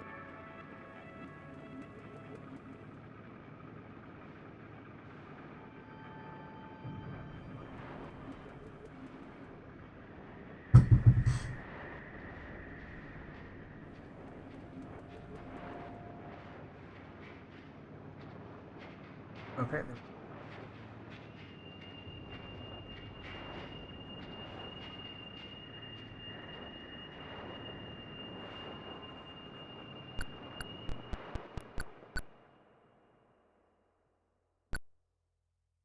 Save here. On.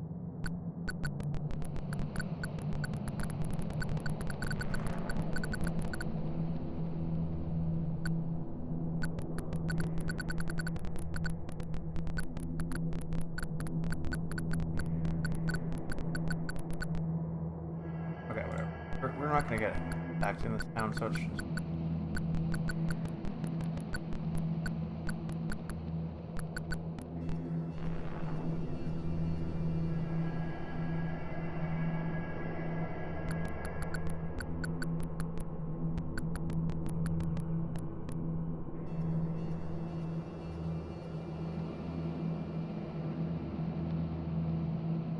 Yeah, so dog's named Rex, I don't know what the deal. Dog named Rex. Might be important.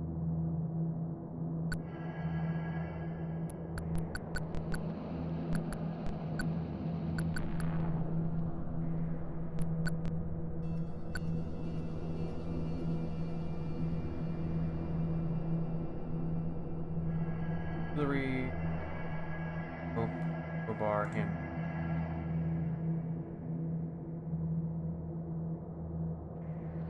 So,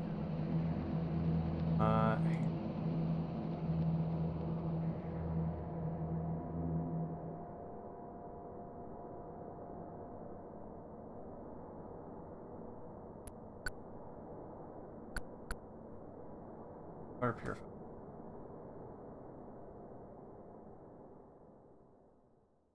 Should probably.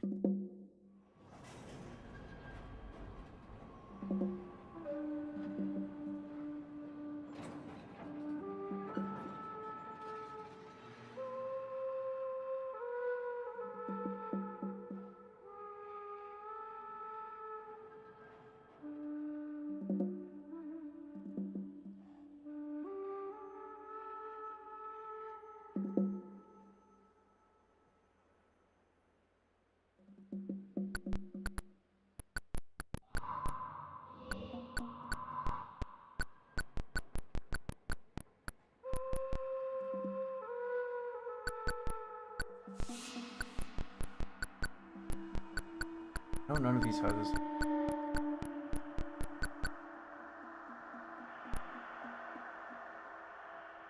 Goes fast is mostly healed. Agriculture.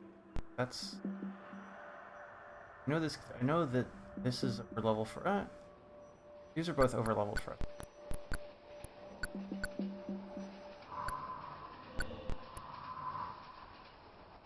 You know the Guardians to be strange collectors of old items, and as xenophobic fools who would not hesitate to kill strangers without ever seeing the whites of their eyes. You've learned that the flags are in place to mark the closest an outsider may approach the walls without being attacked.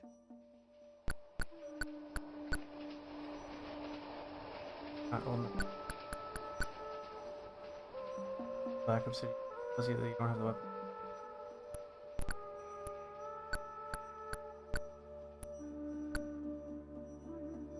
Drill, you armor, okay. You know the Guardians to be...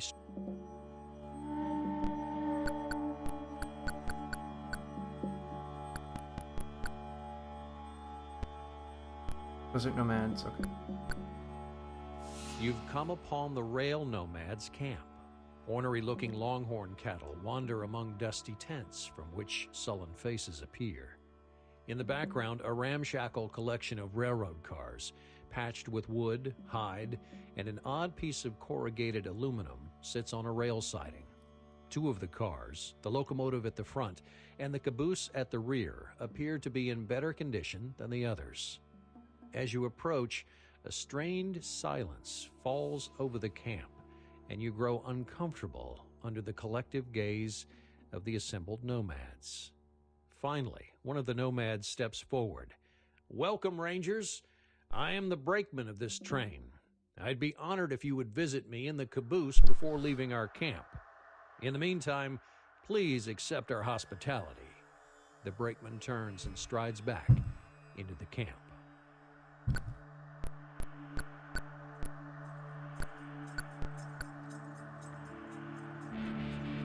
That's what Rex. Nope.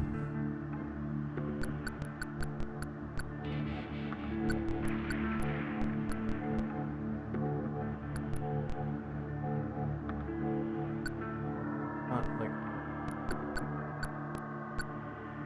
another slot machine.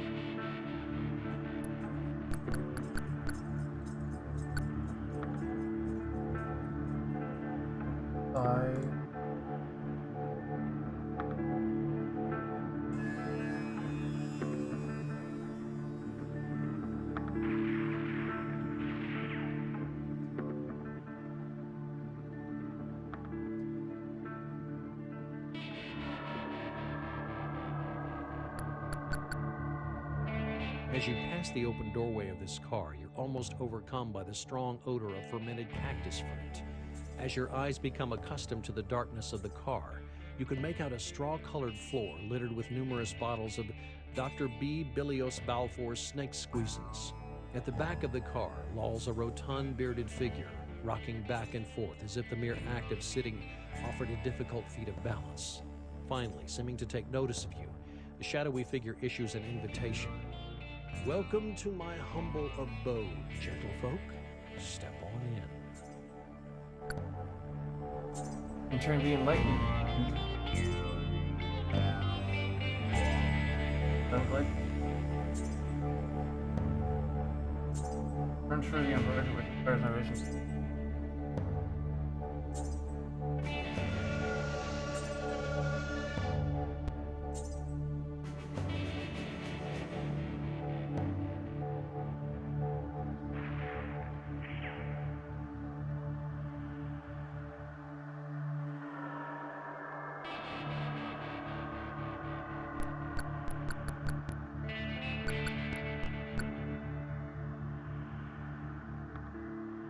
The brakeman tells you, take this Visa card and give it to Head Crusher in Quartz.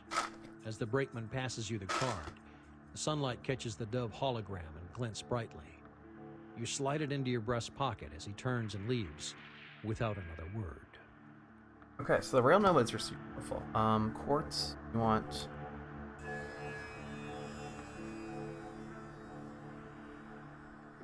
Quartz, oh, and I have the map.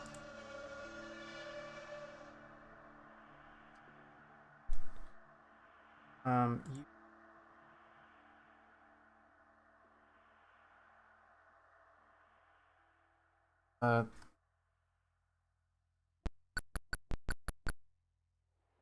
You've come upon the rail nomads.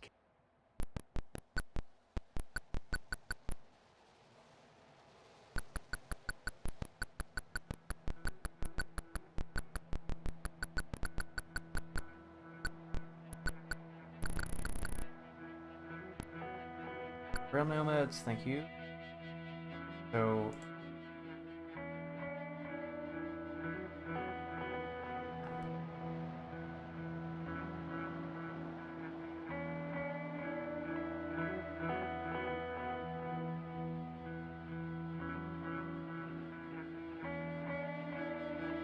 Nomads.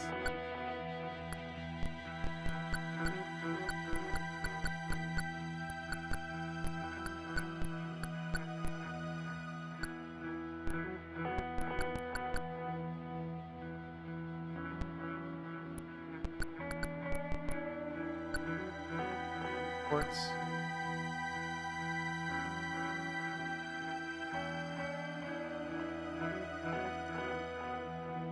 Cover cracker first. And hits one rubber cracker 12 times. 12 times.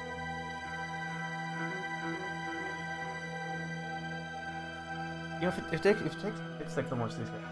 Top sharpshooter. Birds too.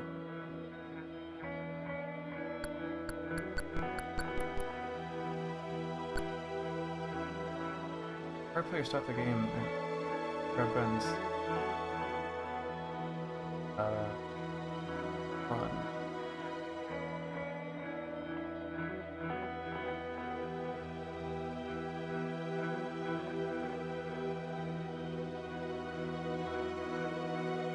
Fiestio and Lee 2.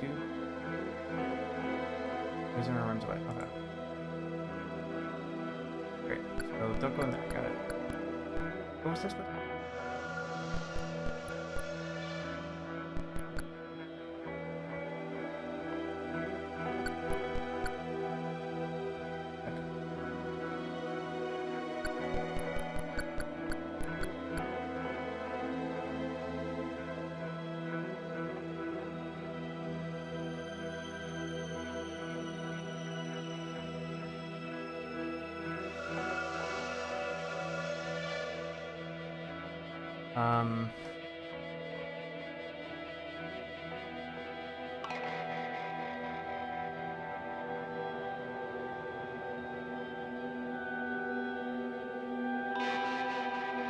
F.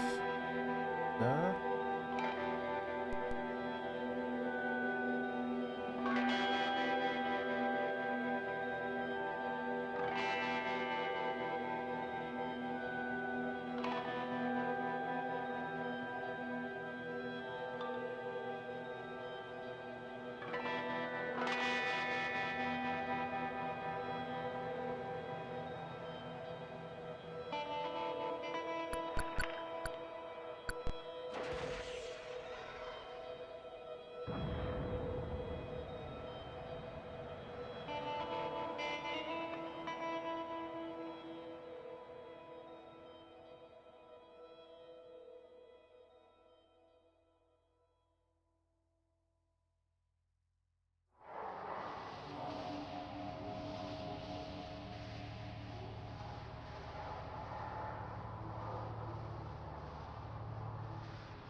Okay, so we can crawl through the doors.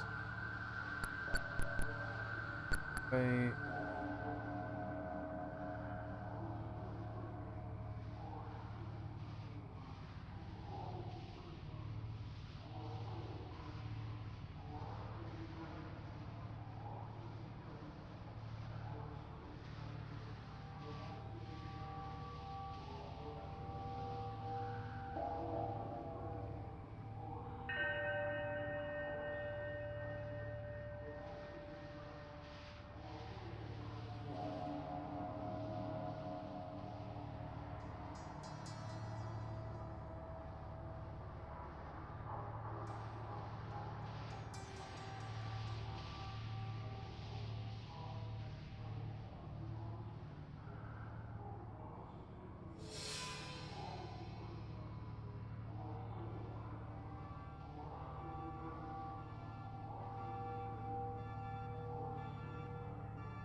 Oh gosh.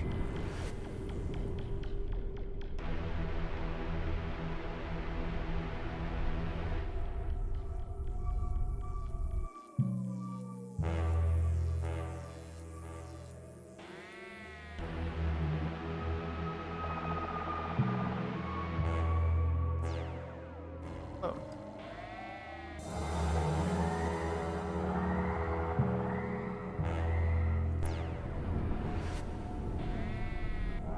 Oh shit. We need to find our way out of this. Back to marksman.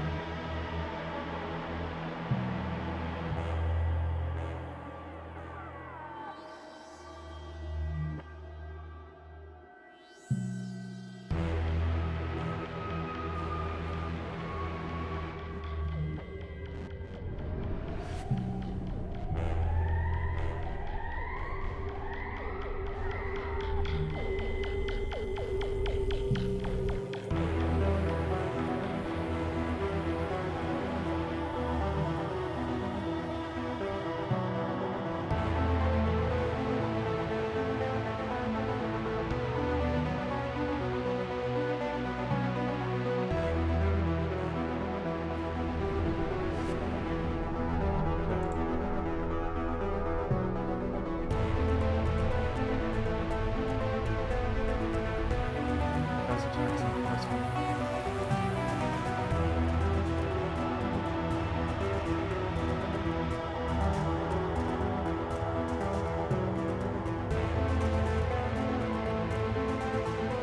Rifles. Good accuracy.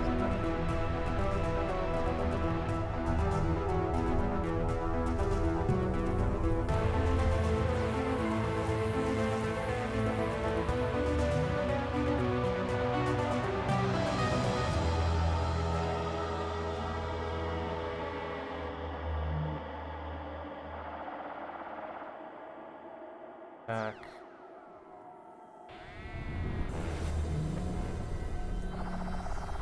Go.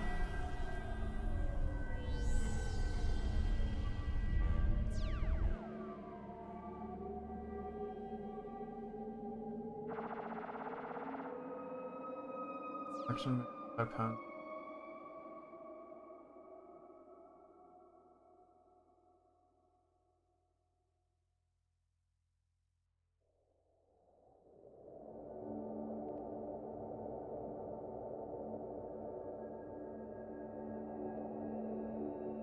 Knifer.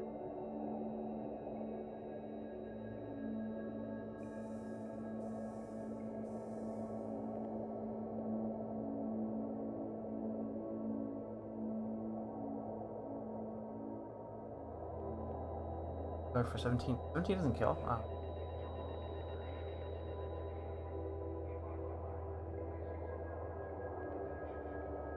Okay, so we're good. Interesting that they put so much effort into like the verb tense.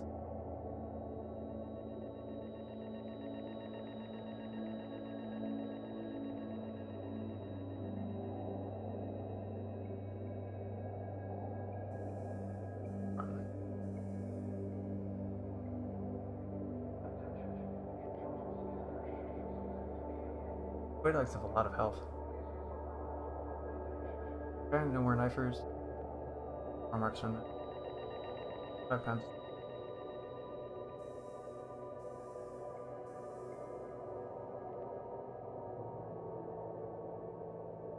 Sharpshooter.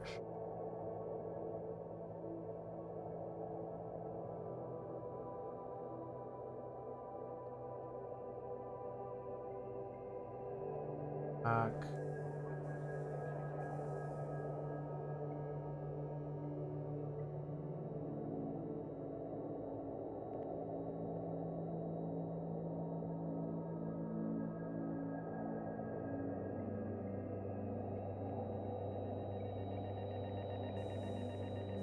Marksman.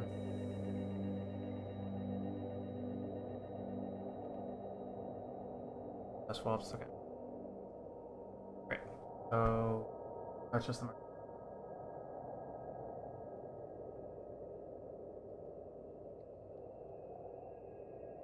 Attack.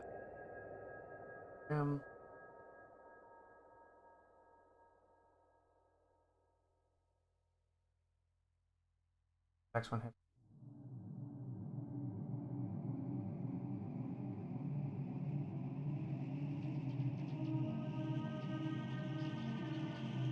Got two shots. Okay, two fairly accurate people shooting at the marksman.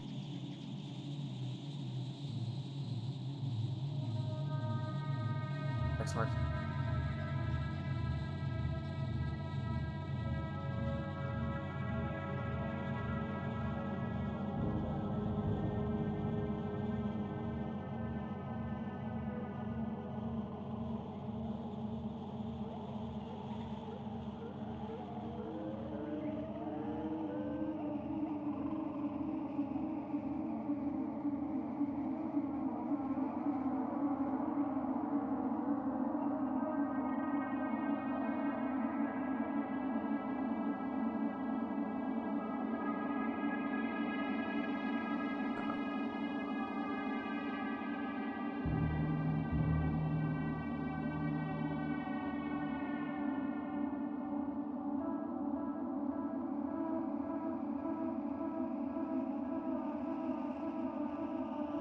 Marksman for marksman miss. Not really marksman if they miss it this often.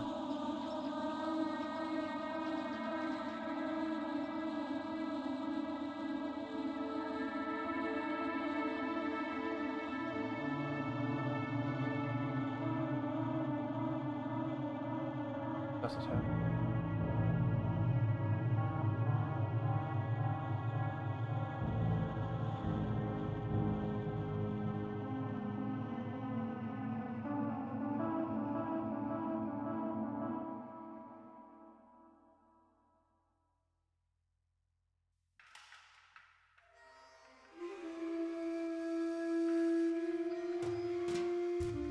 Attacks.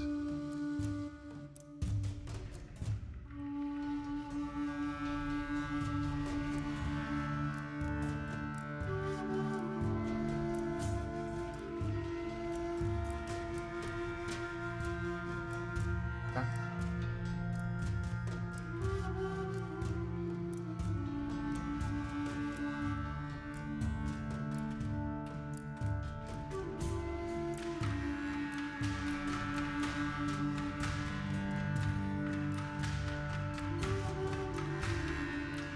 Party.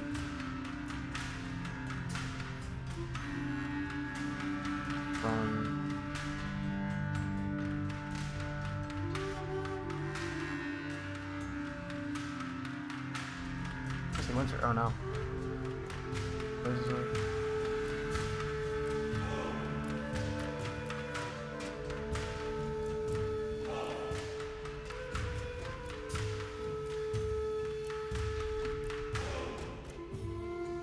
pass. Run. Marksman.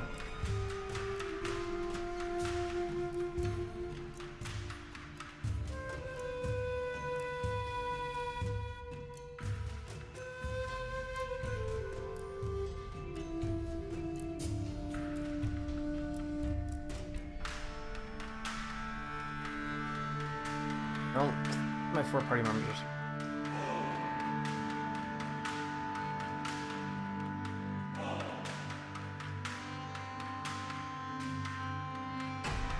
Okay, they all gain XP though, so that's something.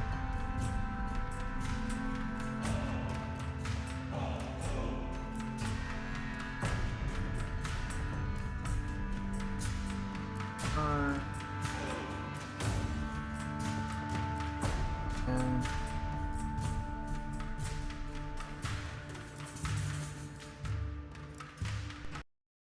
okay. Wait, we saved. Okay.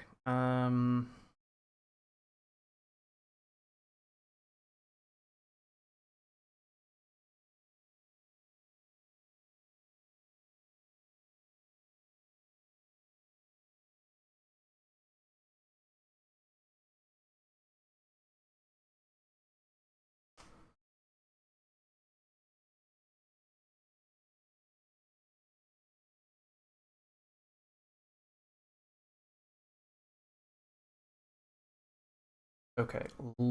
Can last game? Oh shit. Oh, actually, my first koi dog. Okay, so let's kill the koi dog.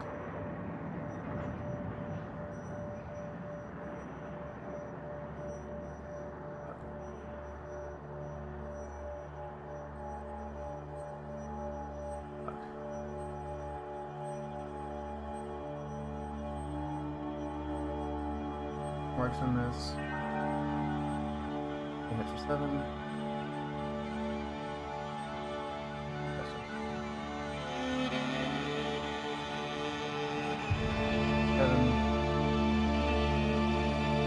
Koi dog is the most important. It deals the most damage by far.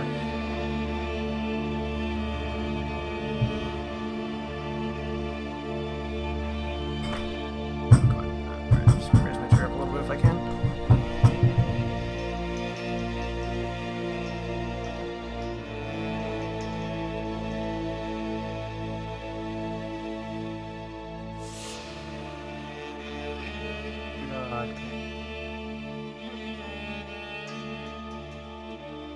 Okay. So the rest of my attacks are wasted, but that's fine. Koi dog's dead. Where it hits 7. Okay, great.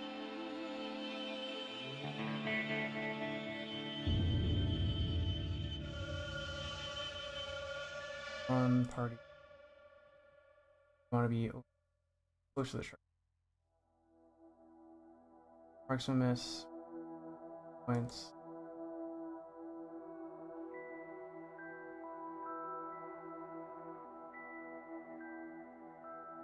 Yep. They're all at low health, but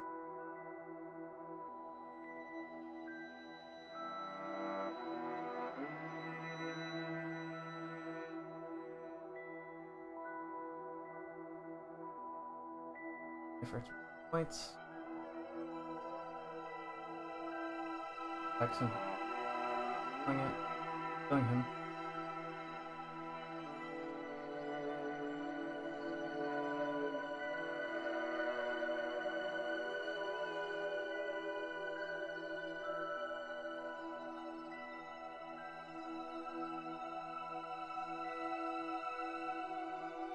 Load.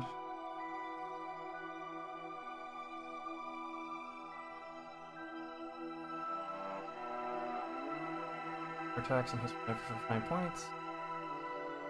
Bestial attack It's killing him.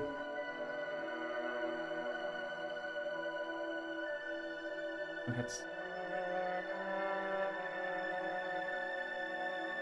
Okay, yeah, it is.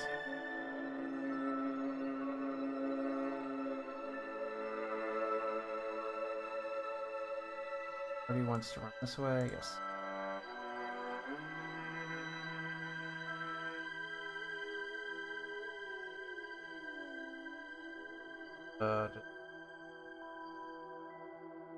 We're better than them.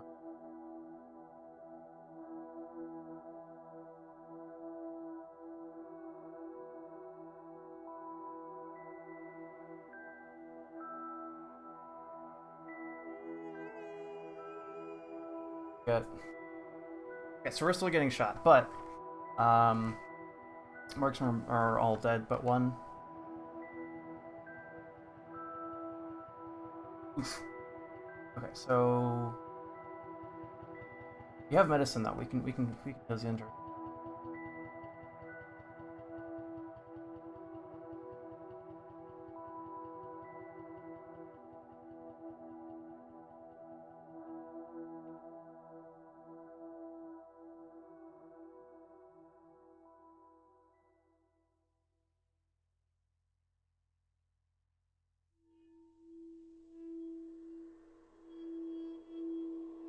Point of damage.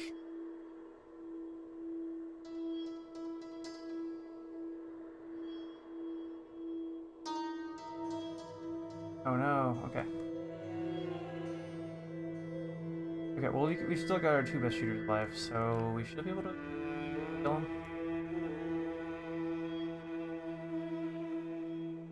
One sharpshooter. Okay. A sharpshooter.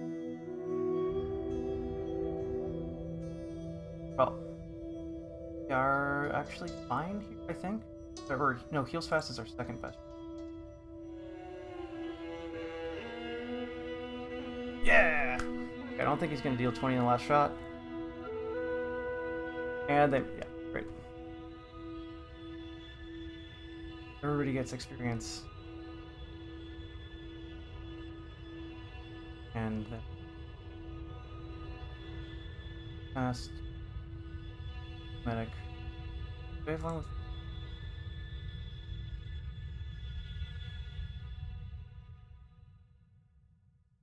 Oh wait, no. Fast heal is.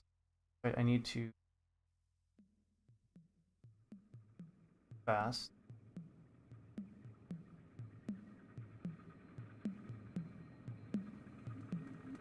Fast heal. Fast heal.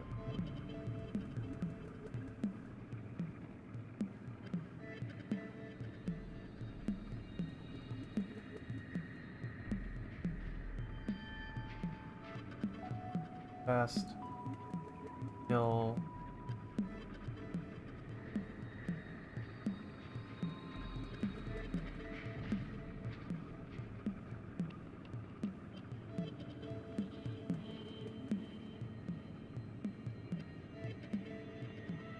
Go.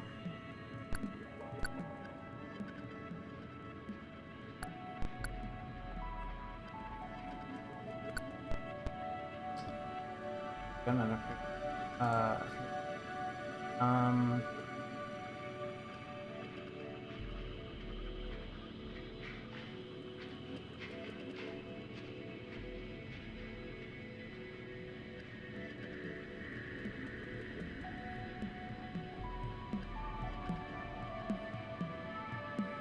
Are we good?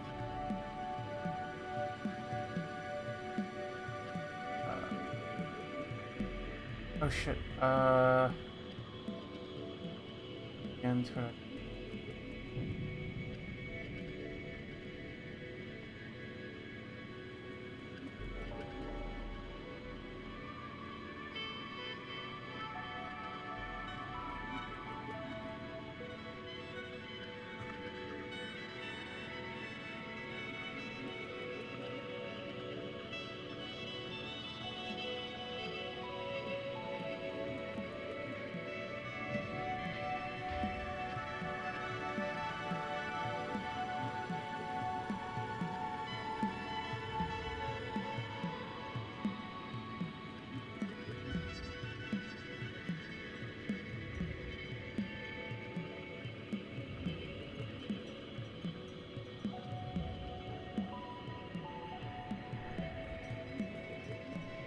Okay, so we do.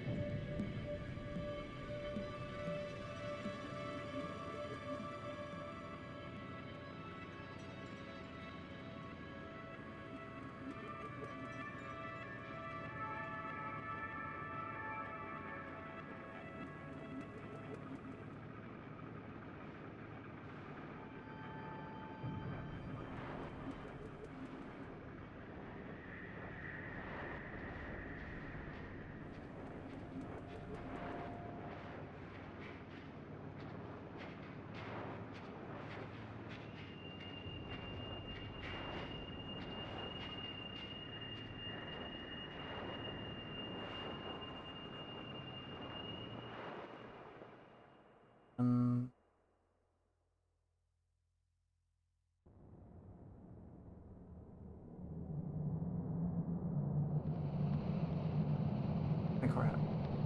Yeah.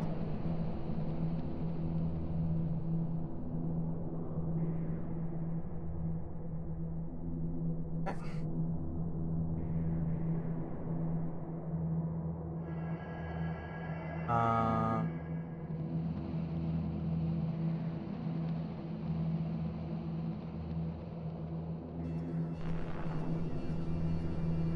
What does MRT stand for?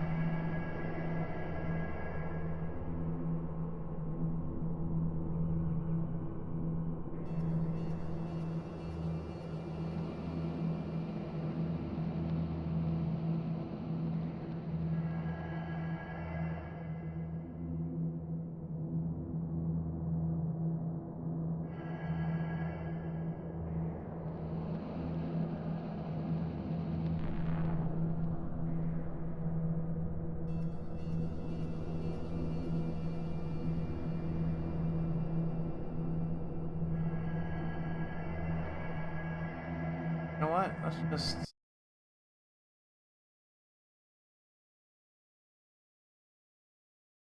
Not so. I guess we can. Well, we won that combat. We just like win that combat again, but like better.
Oh, hey, welcome back. I am currently running away from these Gunzels. So, I figured out some things. I will share with you.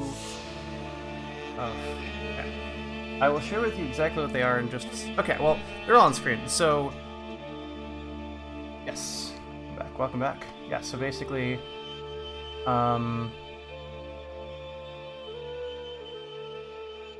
I actually read the manual.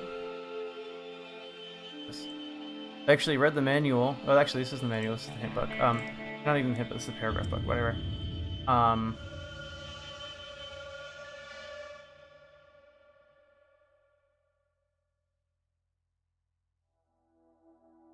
So we currently have a very Actually, let me see. I can find what MRT means.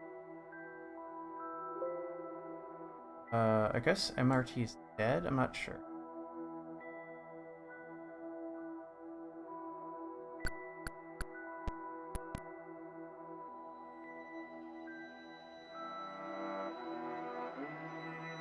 What is com?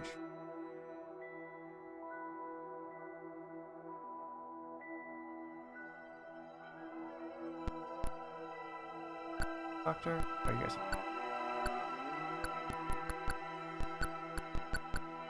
I know that Hypo has a doctor.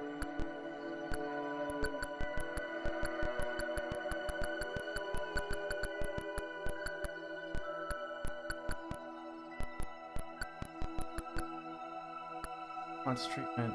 Oh shit, you're dead. Oh, okay, Fast Heal's dead. Great.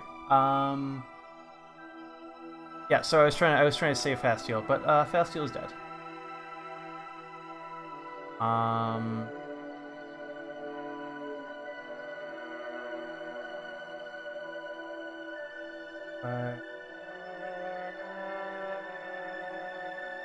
$5.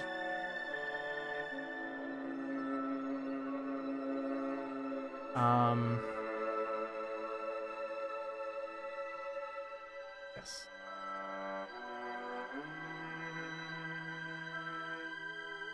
So I want to, and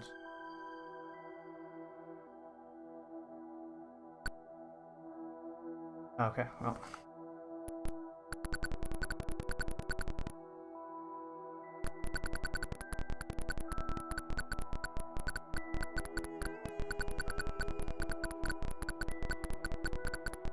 Yeah, so this is just like I'm running around to heal myself a little bit. Because $5 per con point is a lot.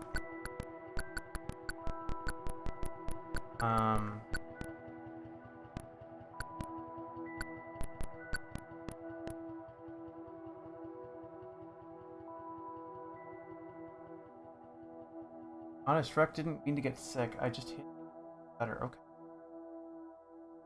So yeah, this guy has a dog. I don't know what the dog is, but it's a quest I can actually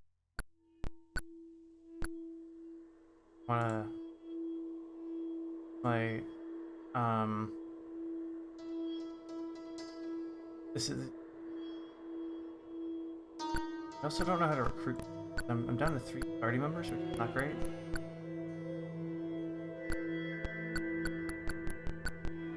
They'll be able to help me. Dr. Vermin.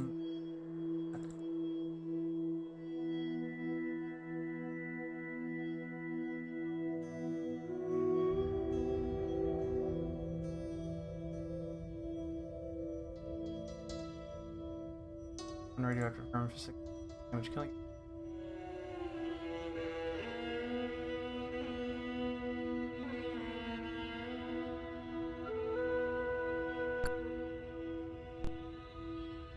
I can just create a new character. Okay, that rules.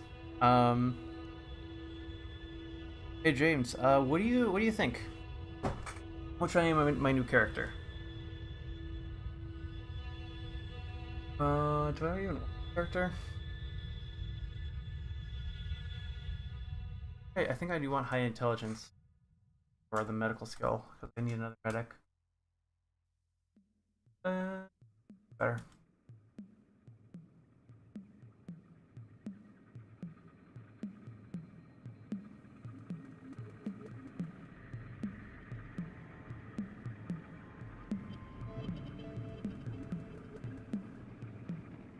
So we're just rolling until we get a good IQ because you need high IQ medic. But I want to have a high IQ and not other garbage stuff.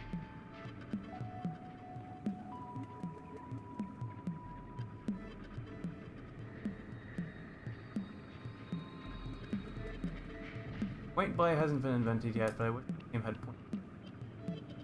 630, 12, okay, we'll take it.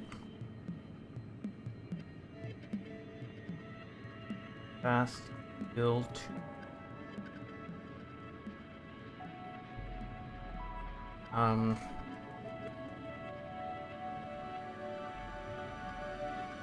But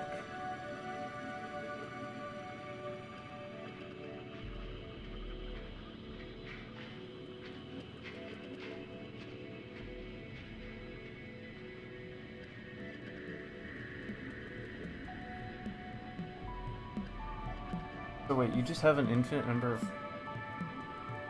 You have an unlimited... You can just refill your party up to 4 whenever. Interesting.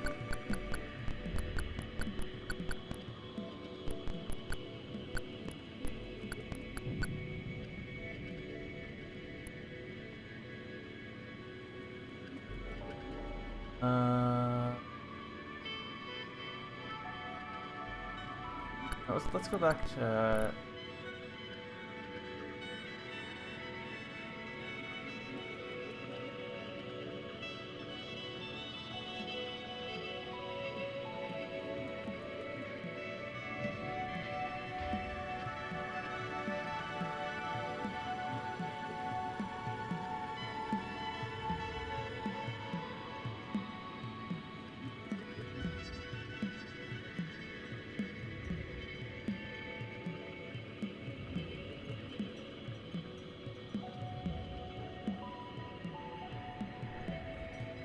Order? Not order.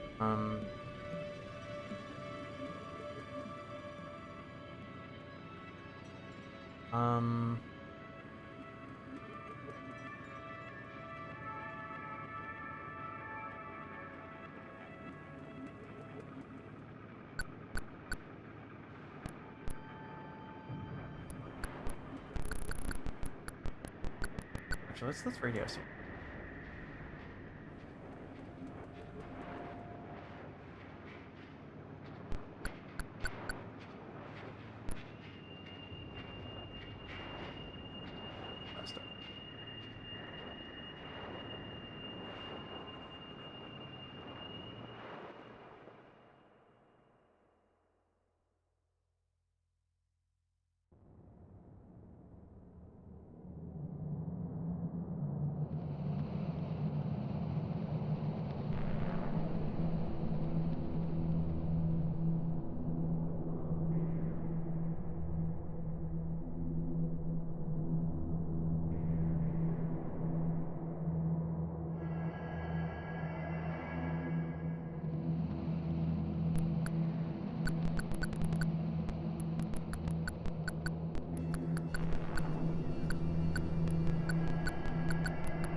Dog.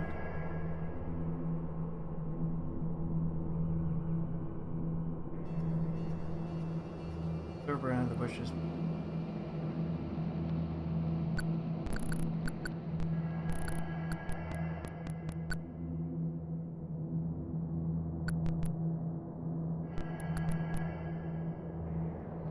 Oh, I need a climb skill. Okay, okay. Wow, that's okay.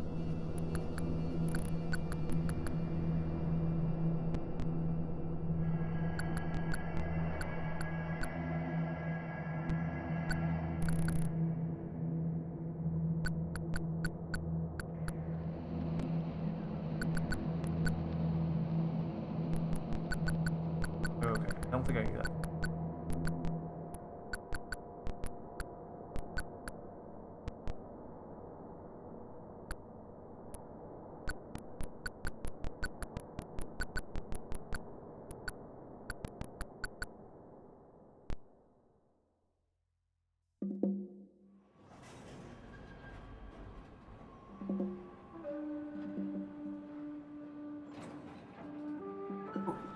Oh yeah.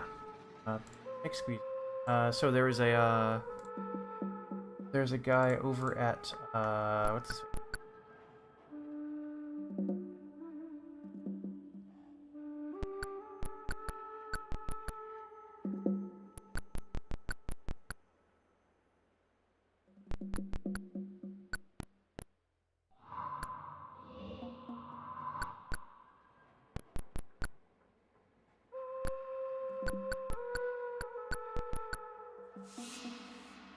I want to leave high pool.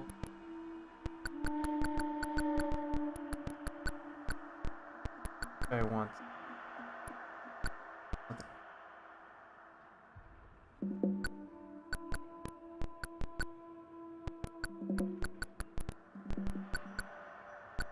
Nope, not this. Oh yeah, it was over here.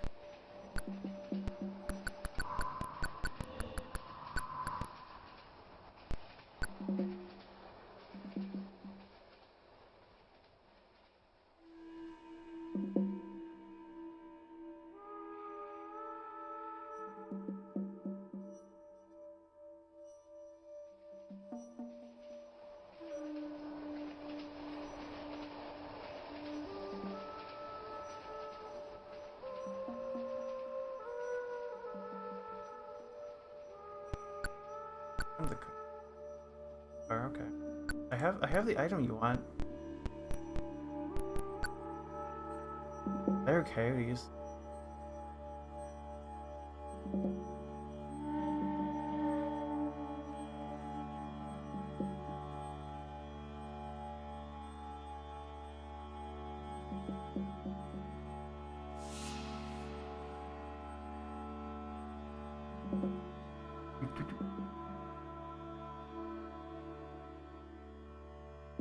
Back.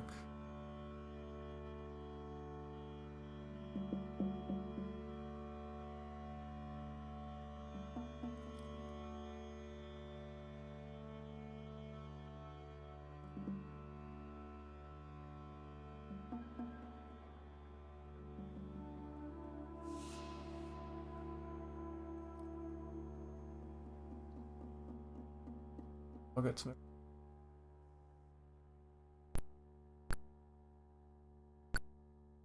I have the item you want.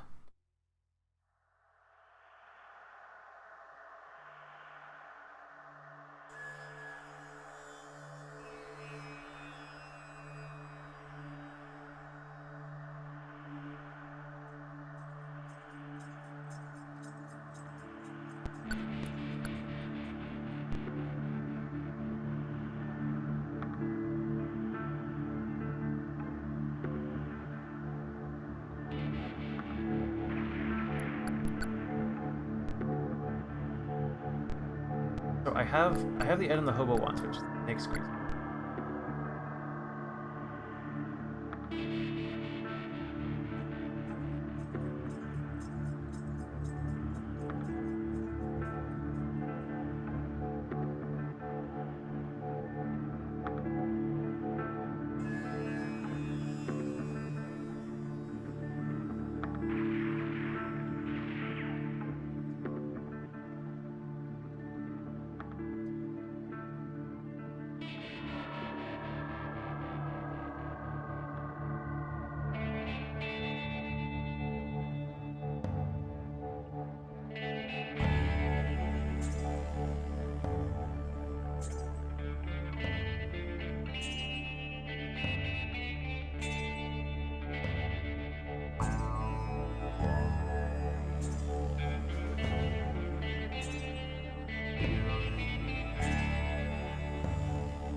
Not helpful.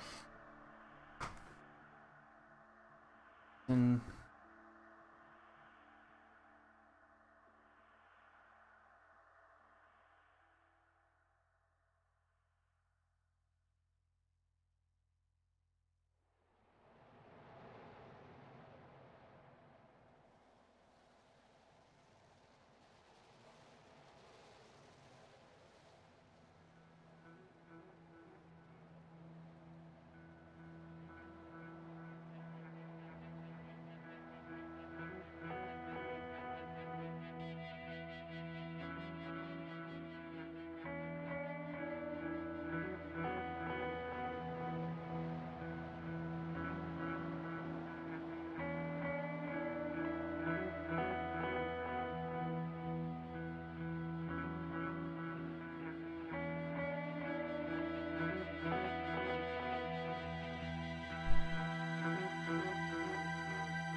can't figure. Oh wait, what? I'm not even capturing Wasteland right now.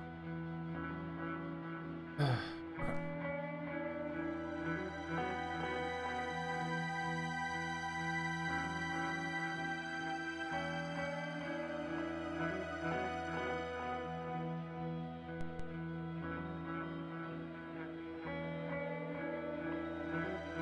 Okay, there we go. Now it's good. Dice a little bit. But no, this. Because.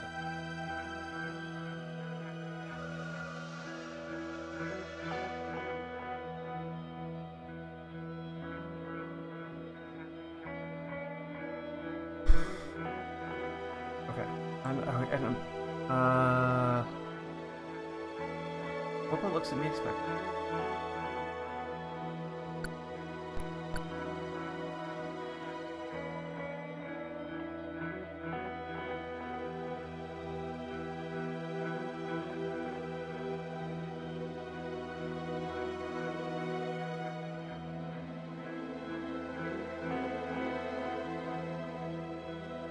You were supposed to.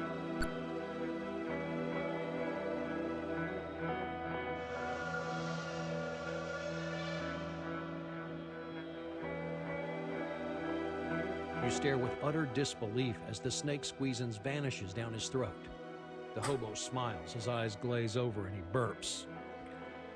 Beware the man who has lived longer than the Wasteland. Your oracle's eyes clear, and he smiles drunkenly. Okay.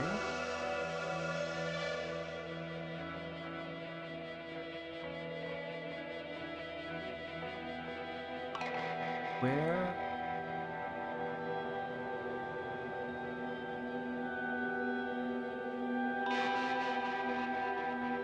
Okay, so let's get all this touchdown.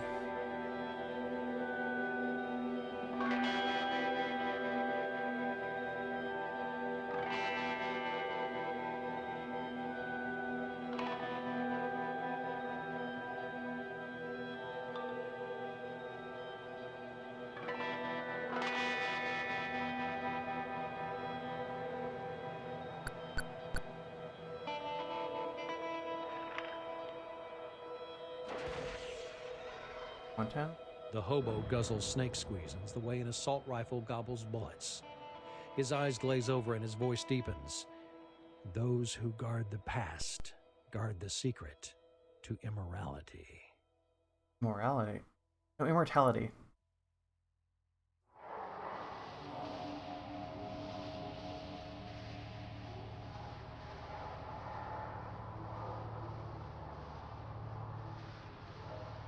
Okay.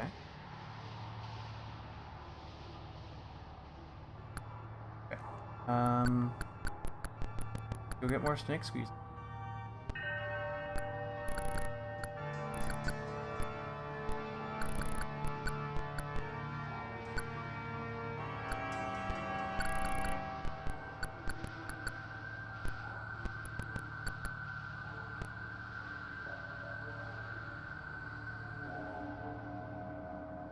Five.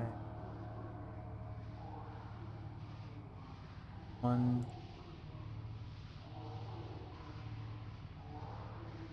L.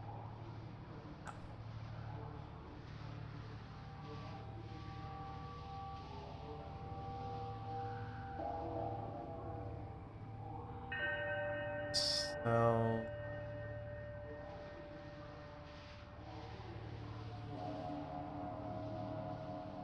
I.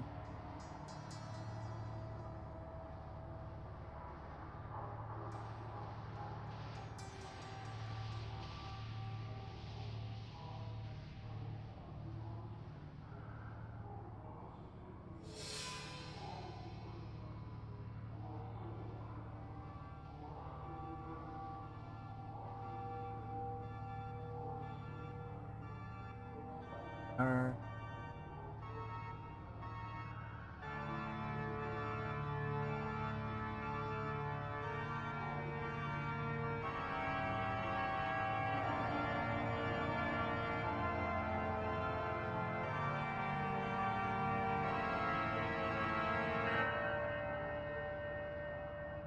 You know,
perfect.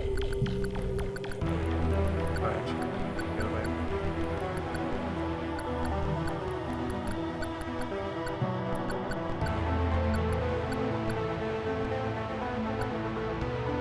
You've come upon the rail nomads camp.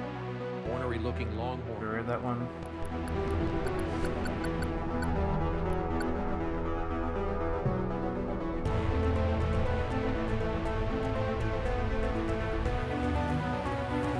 The snake squeezins vanish into the hobo faster than water evaporates in the desert. The hobo smiles quizzically. His eyes get a distant look and he burps. Trust the one born beneath the battlefield.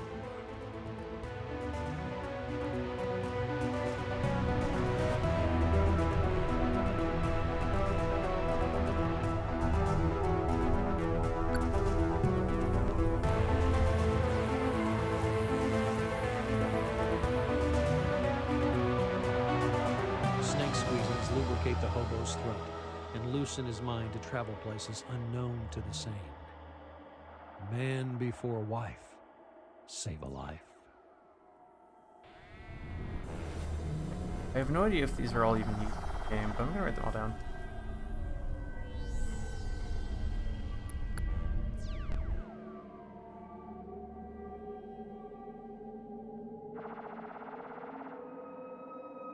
The hastily inhaled snake squeezins dull the hobo's eyes and deepen his voice. He tells you, a body is only a box to keep your mind in.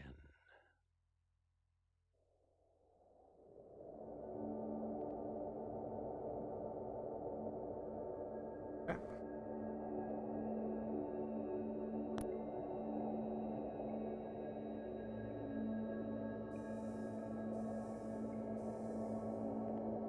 The hobo quickly drains the bottle of snake squeezins and drops into a trance. Then, uttering each word metronomically, he says, a steel storm threatens the city of gold.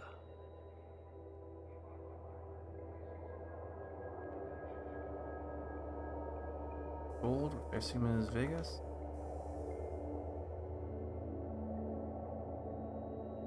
Okay.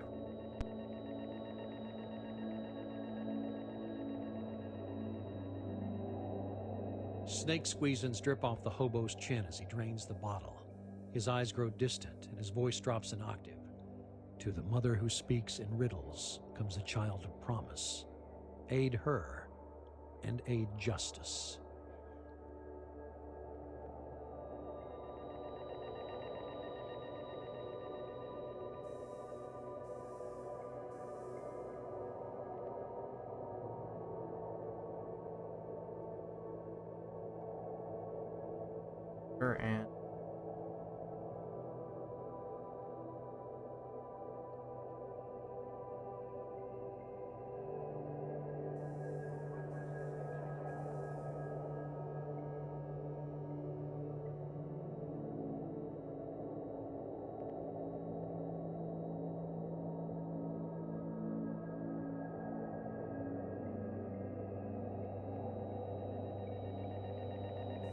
And apparently there's 10 total hints.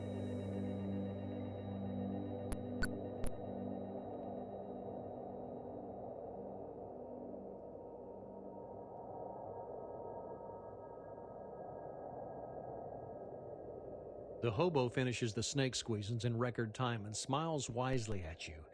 He burps. One man's dream is another's nightmare, but a machine's dream is everyone's nightmare. You guys not making a ton of sense.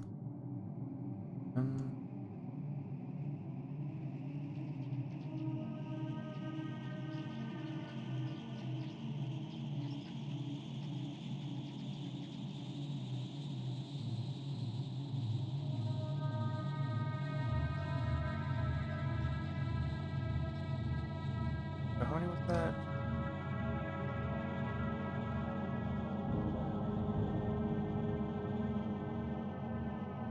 One.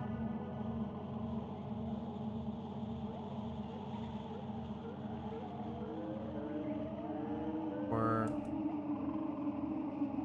5. 7. more bottles of snake.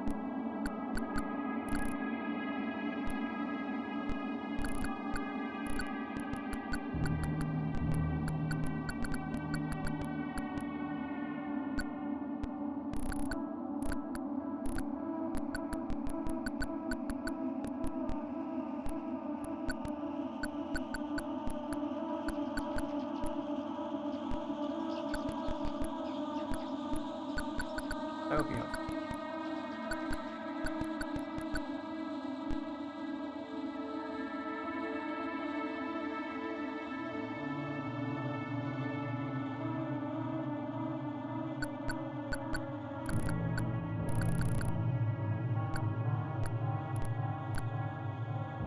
Come on.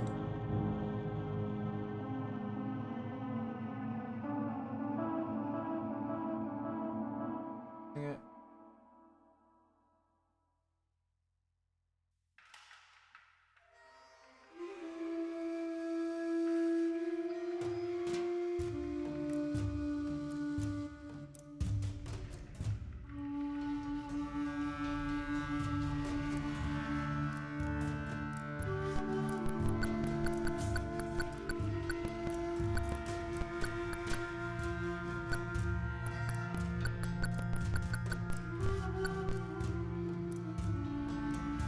Pests.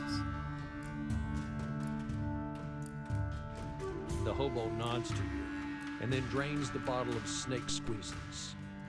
Twins born by the same hands, he intones solemnly, are twins no more. Wake the sleeper to cure the sick.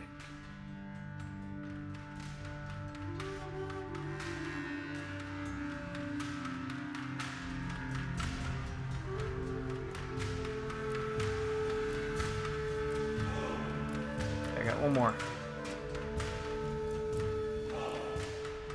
This one's actually useful.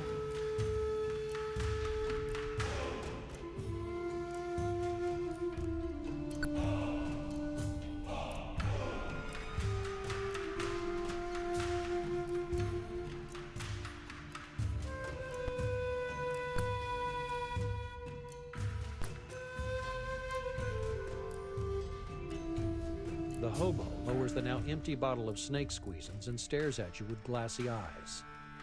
Destroy the wounds and destroy the threat. He then passes out.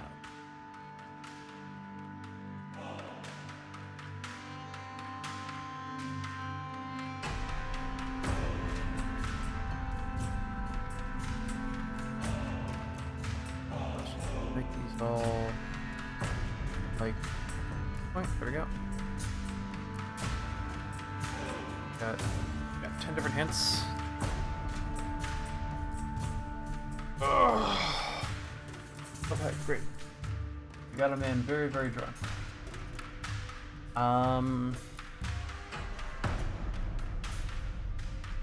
Is this?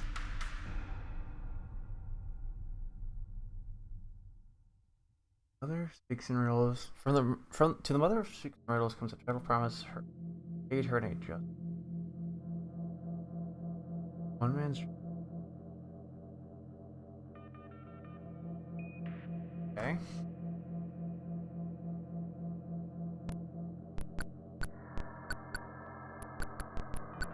Oh, that was probably a waste of time.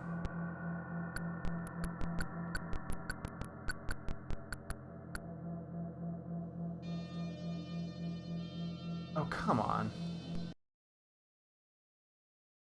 Ground seems to glow. Okay. Why wasn't it not rendering? Is that a perception thing?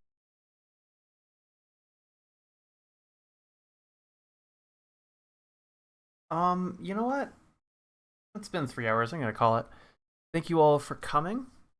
And next time we will start a new game and maybe actually finish it. You know what? We're gonna crack open the hint book.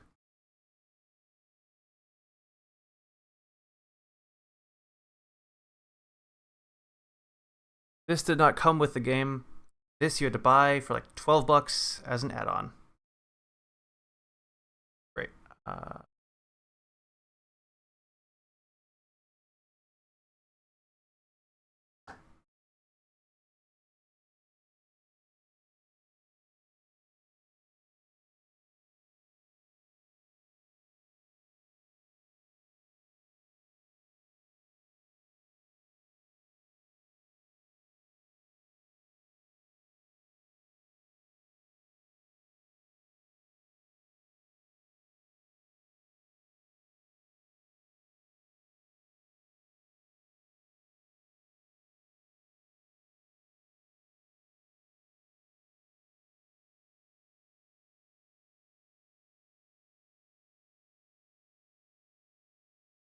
Okay, so yeah.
Okay, right.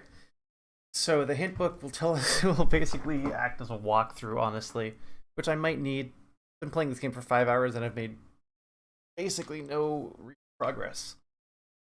Anyway, thank you all for coming, and I will see you all. I guess I'm working Tuesday, so I'll see you all Wednesday, and then Wednesday, Thursday, I'll be playing more of this. All right, have a great rest of your